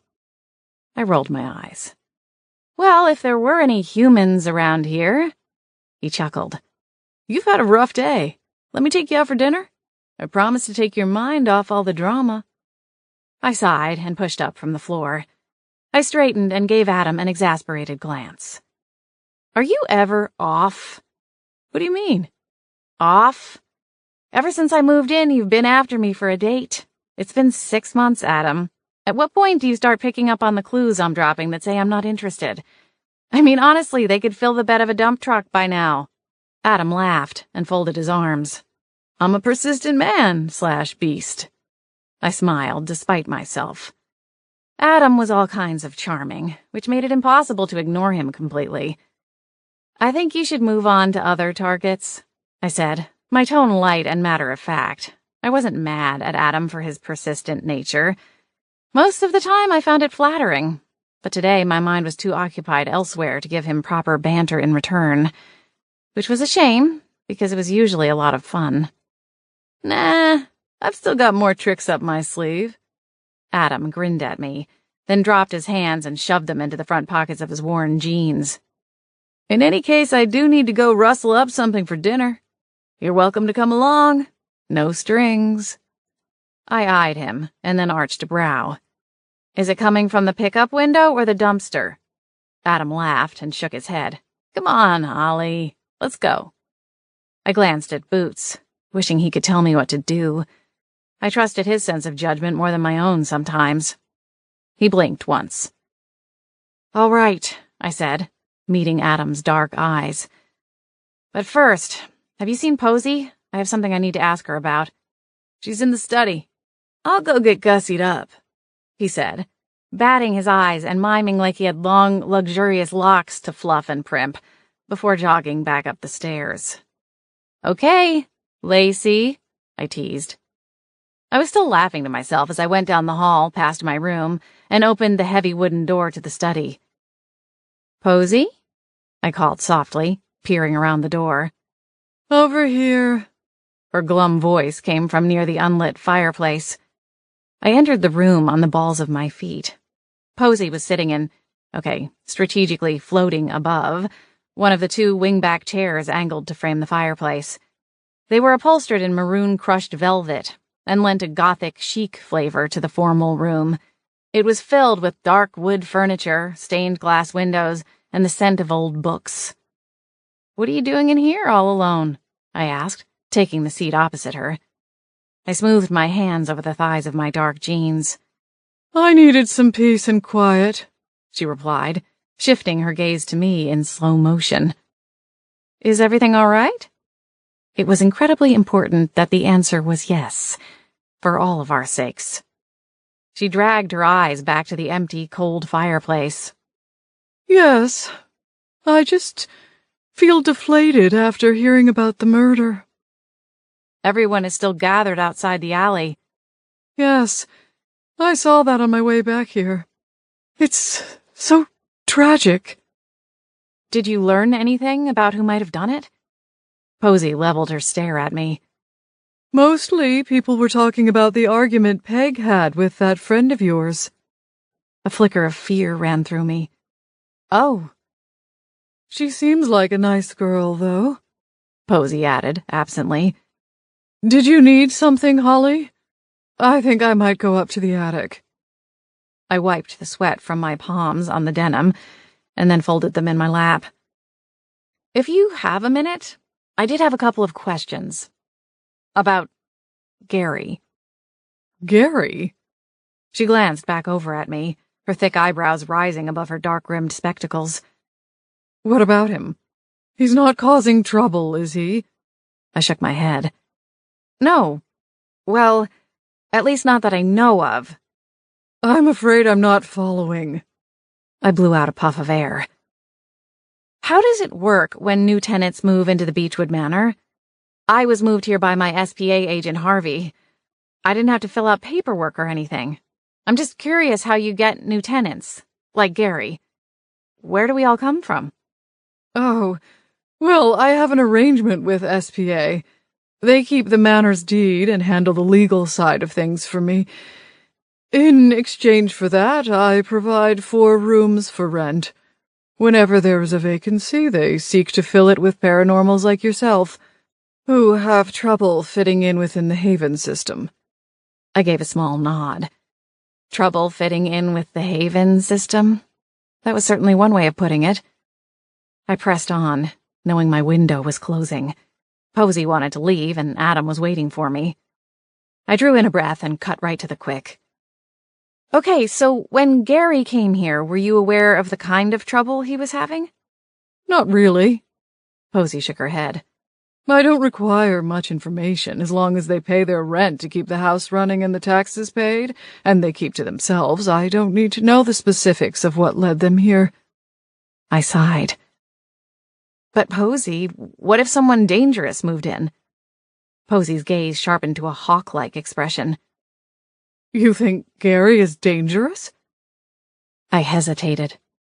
It was a heavy accusation to go slinging around with virtually no proof. All I had to go on was a gut feeling that could only be described as the heebie-jeebies, a cat who bolted on sight as though a firecracker went off in the next room, and the word of two elderly ladies who were mainly basing their opinion off of saggy pants and a nervous wiener dog. I lived in the Haven system almost my entire life. I know that most supers are just trying to find a place to belong, somewhere where they won't be judged for their abilities, gifts, or curse. But there's a small pocket of supers that do bad things. Really bad things. I think it's disconcerting that just about any paranormal could move into the Beechwood Manor, especially if the only criteria is that they couldn't stay in a haven. Posey stared at me, as though she couldn't decide whether to be offended or frightened. As a ghost, there were few things that had the power to do damage to her. That's why her concern was for the Beechwood Manor itself. The home was her anchor to this world. Without it, there was no telling where she'd end up. However, as a witch, there were a lot of creatures that scared me. I'd encountered enough of them to know I needed to be on my guard. And there was something about Gary that rattled me.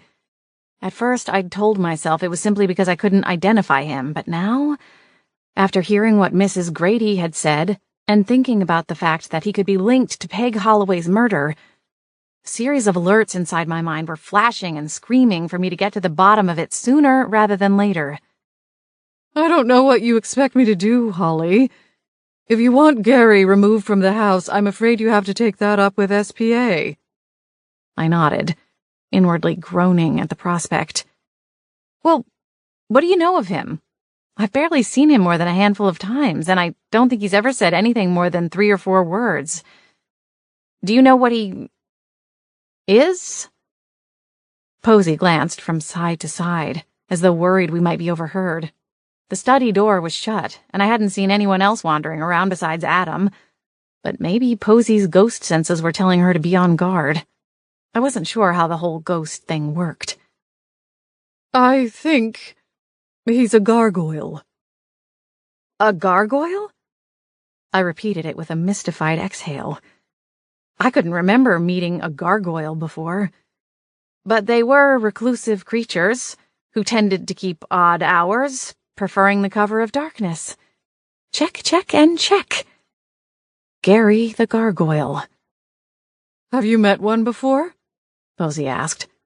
I shook my head. I don't think so. Have you? She hesitated, but then nodded. There was one here a few years ago. He was from the New York Haven, and I think he was on the run from the mob. It was a particularly busy summer, and I was tied up with a warring pair of vampires. How SPA managed to send me a vampire from the Mulder family and the Tenor house at the same time? I winced at the idea. The Mulder and Tenor houses had been at war before my great-grandmother was even born. How on earth did SPA bungle that? Posey threw her hands in the air. I have no idea. Anyway, to say I was a little busy would be an understatement. The gargoyle, Kent, or was it Kenneth? No matter. He didn't stay long, and when he disappeared, I called SPA to complain that he hadn't paid his rent before he left, and they told me they had no record of him. I think they were just trying to cover their mistakes. Comforting. Do you think he was dangerous? Posey considered me for a long moment. There were rumors. I held my breath. A girl, a tourist, here on vacation with her family, went missing, and the next day is when he vanished. I pressed a hand to cover my gaping mouth. That's awful. Posey nodded sadly at the memory. She dropped her eyes to her hands, and I got the feeling that if she had functioning tear ducts, they would have filled. I've become more stringent with making sure the supers who check in match their ID from SPA. Other than that, I don't ask too many questions. Now, Gary's been here for 2 months, and so far there haven't been any complaints. Can I see his ID? Posey narrowed her gaze. Out of the question. Now I've told you all I know. I'm going to retire to the attic. Posey, I didn't mean to— The rest of my words faded as she slipped through the unlit fireplace. I scoffed to myself in the empty room. Less than helpful. I didn't want to call Harvey and see what he could dig up, but it was quickly becoming my only option. The door of the study popped open, and Adam sauntered into the room wearing a smugly victorious grin. "You ready for dinner, gorgeous?" Oh, that's right. Before I could launch into the investigation, I had a non-date date with a shifter. Perfect. Chapter 11. This is nice, huh? I smiled up at Adam as we strolled down the street, each of us working our way through an ice cream cone from Sprinkles and Splits, an old-fashioned soda fountain on the corner of 4th and Zinnia, right in the heart of Beechwood Harbor. As much as I hated to admit it, we were having a good time together. He'd taken me to McNally's, through the front doors, not down the alley, and after a nice dinner, we decided to walk off the onion rings and beer-battered cod. We ended up standing in front of the local ice cream shop right before they shut down for the night. One thing led to another, and we found out that we both have a weakness for mint chocolate chip and waffle cones. I have to say, it is pretty nice. Adam grinned. I mostly meant the ice cream, I added, holding my cone up. Adam snorted, but didn't try to argue with me. Fair enough. Mr. Harris makes the best cones I've ever had. I swallowed another mouthful of the frosty treat, lingering over the smooth mint and the way the rich, dark chocolate chips melted on my tongue. How long have you lived in Beechwood Harbor? About 3 years, he replied casually.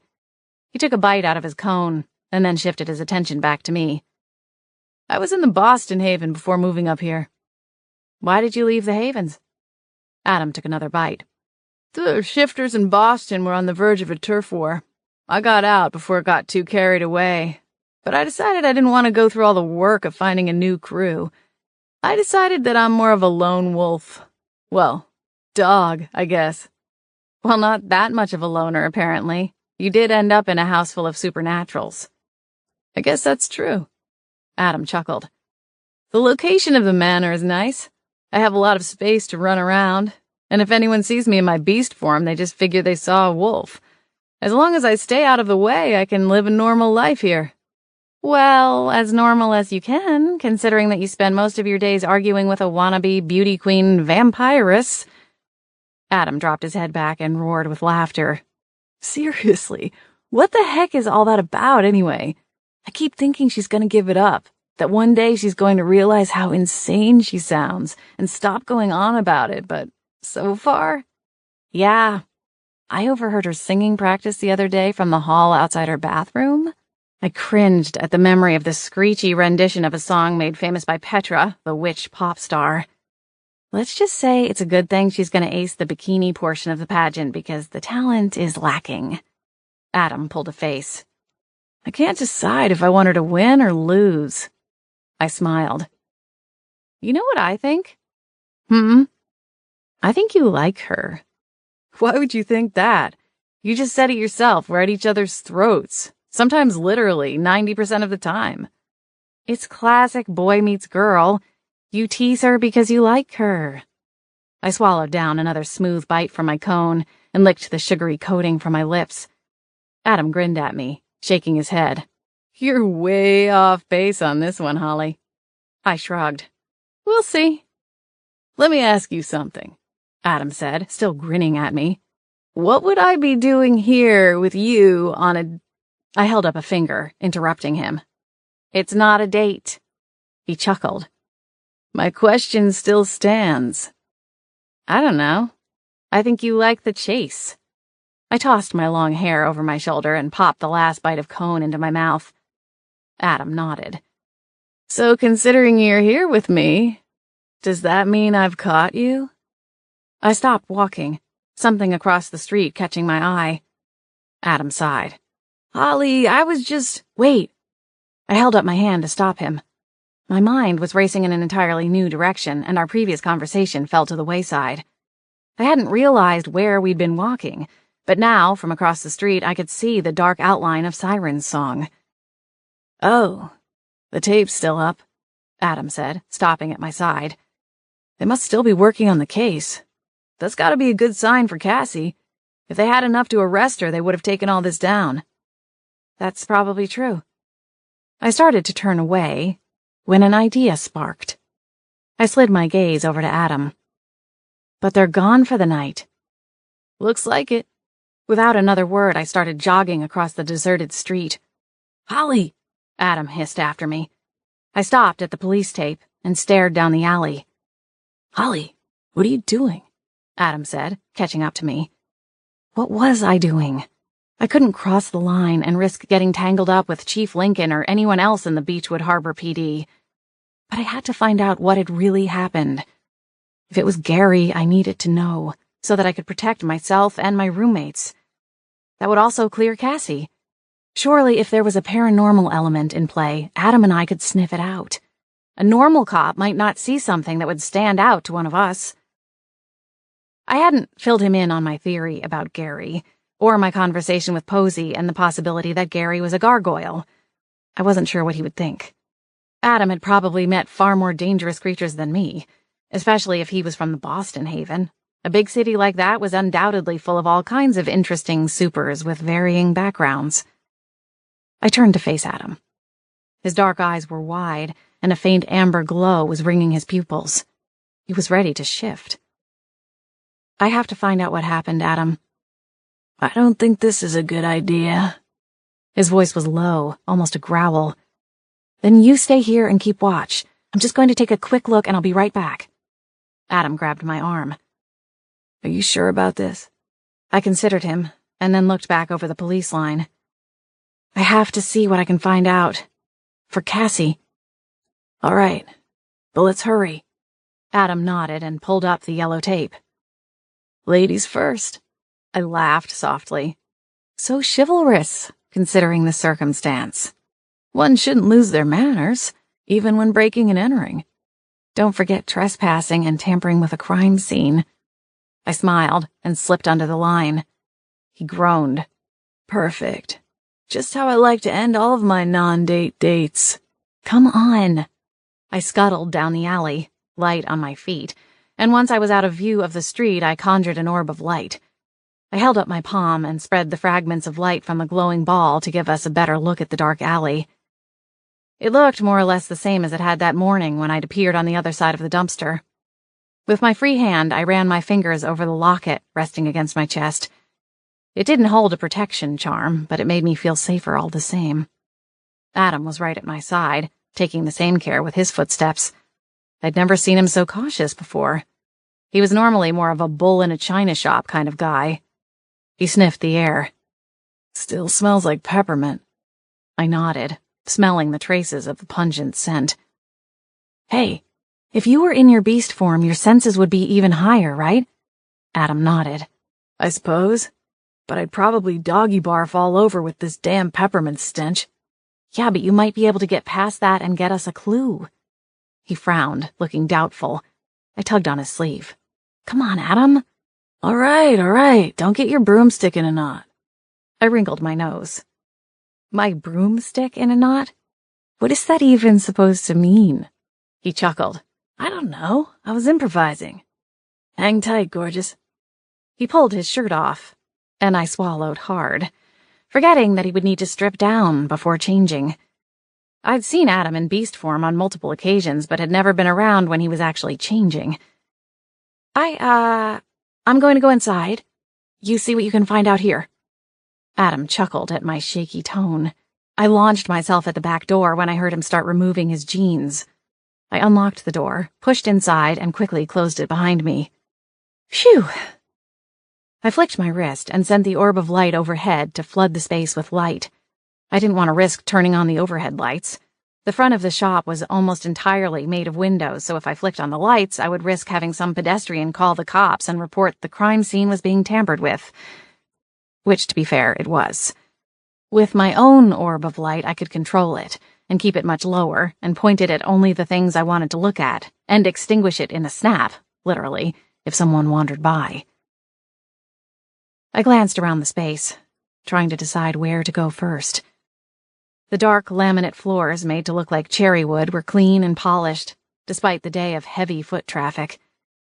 Straight ahead, the door to Peg's office was open, and I decided it was a good place to start. With a tugging gesture, the orb of light followed behind me, providing just enough light to see the ground in front of me. Once I was inside Peg's office, I gave the orb more power, and the entire room was filled with light. No one could see the office from the outside of the building, as it was basically an oversized supply closet that was converted into an office.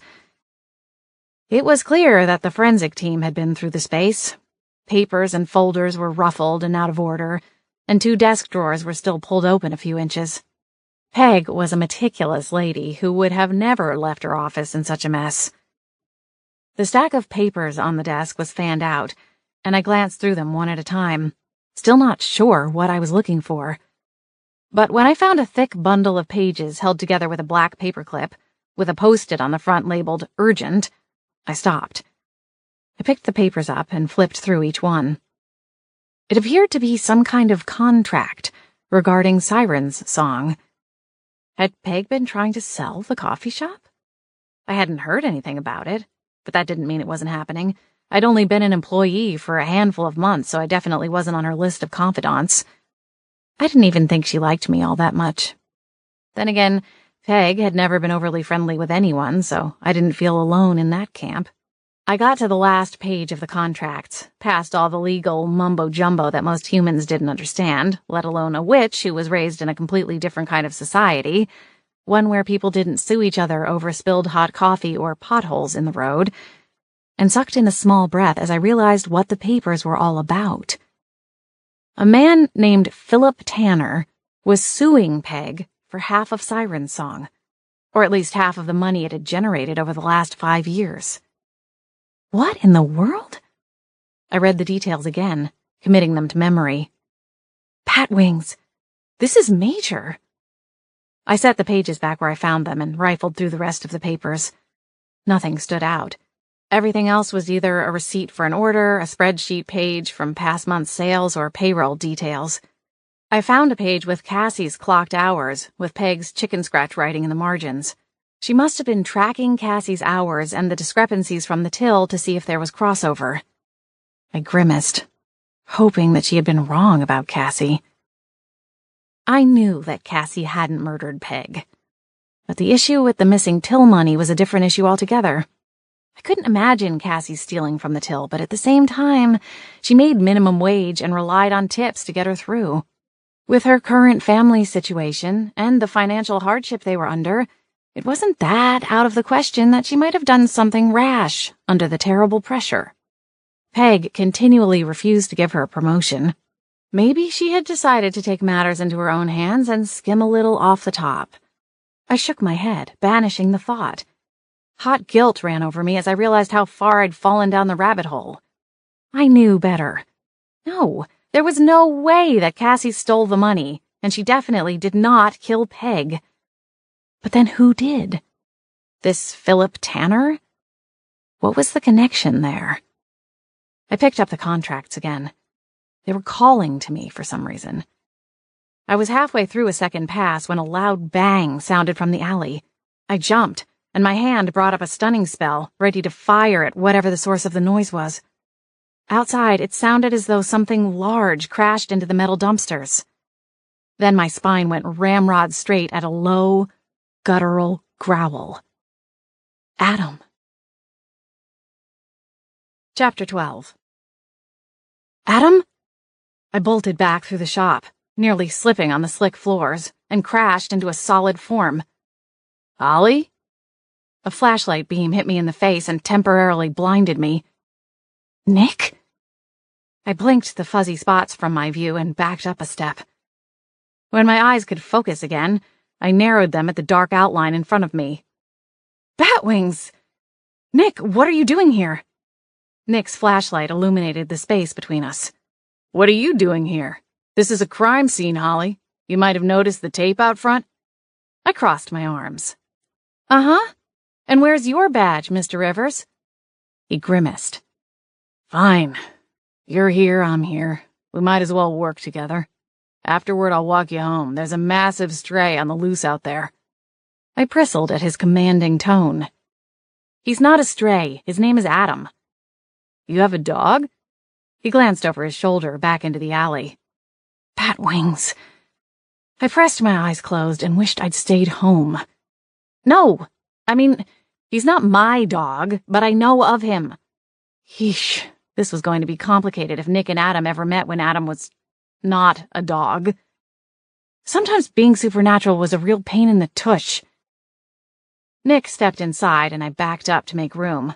The door closed softly behind him. Well, I scared him off for now, but I'll still walk you home when this is done. I blinked. And by this, you mean... He circled the flashlight around the room. Investigating. I thought you already knew everything? I arched a skeptical brow at him. Nick smiled. I came up with some new questions. So come on, Holly. Let's compare notes. What have you found so far? Why do you even care, Nick? You didn't even know Peg. I get that you're a PI, but what's in it for you? Did someone hire you to investigate this case? Nick considered me for a long moment. The truth? That would be preferable, although I could whip up a truth-be-told potion if the occasion called for it. Nick heaved a sigh. All right. The truth is, I'm new in town and looking to establish my own business here. No one's hired me to take the case, but I'm hoping that if I can get in good with Chief Lincoln and his officers, that maybe they will hire me as a consultant, or even send business my way. You know, the things that fall outside their scope but still need someone to look into. And the paranormal tours are what, then? A side gig? Nick shrugged and started looking around the back room. Something like that. More of a personal hobby that brings in a little cash when the chips are down. Uh-huh. I nodded and shifted my weight back into my heels. I glanced past Nick, out the open door, and wondered where Adam had gone. I halfway expected him to come through the back door, sloppily dressed, wearing a mischievous grin that would make Nick wonder what I'd really been doing. What's in it for me? I asked, dragging my eyes back to Nick. He rounded back to face me, guiding his light beam off a pile of cardboard boxes stacked against the back wall. He smiled in a way that made me think he would have puffed out his chest and straightened his bow tie if he'd been wearing one. You get me. Gee, what a prize. His smile dialed back a smidgen. I'll help you solve the case and prove that it wasn't your friend Cassie. I sighed. That was the one thing he could pull. Without the tour? He frowned, but then inclined his head. One night. Then I'll never come back to the manor. I studied his eyes for a moment. Cassie needed my help. I could figure out the tour later. All right, fine. What do you know? Nick flashed a triumphant grin and held out his hand to seal the deal. My fingers twitched, aching to hex him.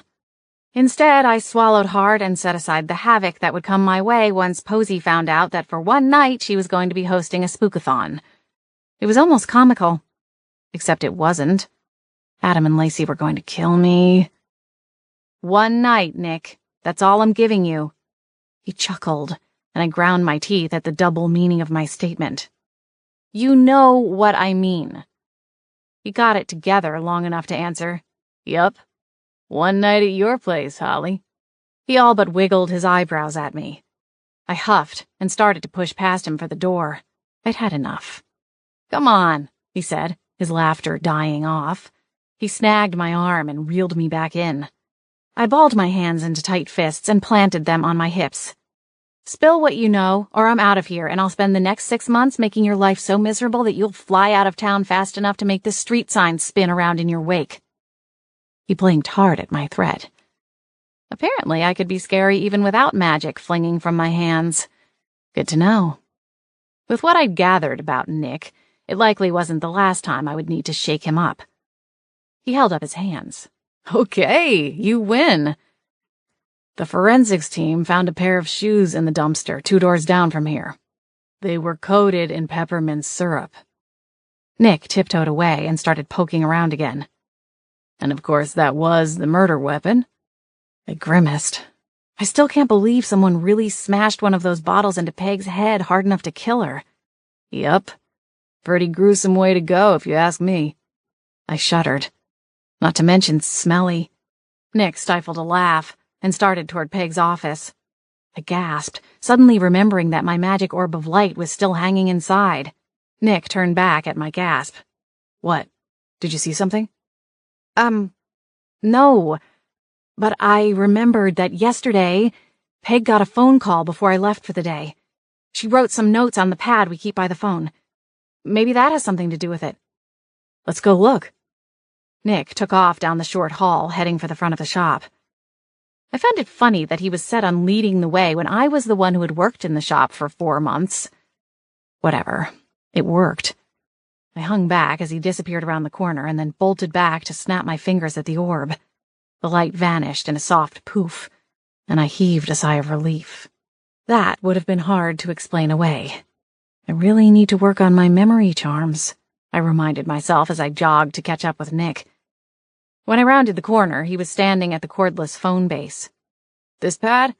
He gestured with the tip of his finger, careful not to touch the neon blue pad that was shaped like a coffee cup. Yep. I peered over his shoulder and caught a whiff of his cologne. Oh, thank the stars, I can smell again. Nick frowned and glanced over at me. What? After the peppermint exposure, I haven't been able to smell anything but mint all day, but I can smell your cologne. Nick flashed a grin. Oh yeah? You like it? It's new. His face was inches from mine, and with the flashlight providing the only light, it was a little too cozy. I took a step back and put the proper amount of space between us. Yeah, it's fantastic. I rolled my eyes. I pointed at the pad. Anyway, yes, that's the pad I was talking about. Although it looks like she took the note when she left. Bats! What's the deal with you and bats? You're not a vampire or something, are you? Nick laughed at his own suggestion, and I bristled, highly offended. No, I was most certainly not a vampiress. Thank the stars. Nick elbowed me. Come on, Holly. Laugh, smile, something. I was just teasing you. I flashed a sarcastic smile. Happy? He groaned. I put my fists back on my hips and scanned the softly lit room. The chairs were all stacked on the tables, left there from when Cassie and Frankie, a part-timer, would have gone through and cleaned up. It looked so different at night. Outside, the patio glowed with solar-powered lanterns. As I stared out into the quiet night, the exhaustion of the day caught up with me. I gestured at the counter. Well, the notepad's a bust. Not necessarily, he said, slipping back into PI mode. He fished in his jacket and retrieved a plastic bag. I have all my forensic stuff in the car. I have this sand stuff that can fill in what was on the note by using the indents from the pen when she wrote it. Most people push hard enough to leave marks on the page beneath. The sand will show us what she wrote down. That's fantastic. A genuine smile spread across my face. Nick returned my smile and nodded. It might help. What else should we search? He slipped the pad into the bag and pocketed it in his jacket. Were you in the office? I nodded. Yeah, I didn't find much. Well, I gave him a sidelong glance. Ollie, we're partners now, remember? I sighed. Okay, come on. I led him to the office and showed him the contracts I found earlier. Nick pored over them page by page, his expression getting more grim with each new chunk of text. This is bad. I nodded and tucked a strand of hair back behind my ear. Yeah, I thought so too. The investigators didn't say anything about this? Nick shook his head and set the papers down once he'd tapped them back into an orderly stack against the desk. No. To be honest with you, Once they found those shoes, Chief Lincoln went back to the station and the crew shut this place down. My brow furrowed. I don't understand. Why would the shoes crack the case? They were coated in the syrup, like someone was standing beneath a shower of that vile peppermint stuff. The murderer obviously used a weapon of convenience, the bottle, and in the process they would have ended up covered in that stuff. So think about it. If they were your shoes, would you wear them into your car? Or would you dump them? He had a point. How do they know they were thrown away today? Maybe it was from a while ago. Those dumpsters only get emptied every other week. Bottles get broken from time to time. Things spill. A coffee shop isn't a clean environment. It was fresh, Holly. And once they found out about the argument with Cassie, they kind of called it a day. I wrinkled my nose. I'm still not following. Nick flashed me a pitying look. Holly, the shoes. They were Cassie's. How did they know who they belonged to? Frankie Jensen ID'd them as the ones she'd been wearing the night before. I sucked in a sharp breath and covered my mouth. Oh no!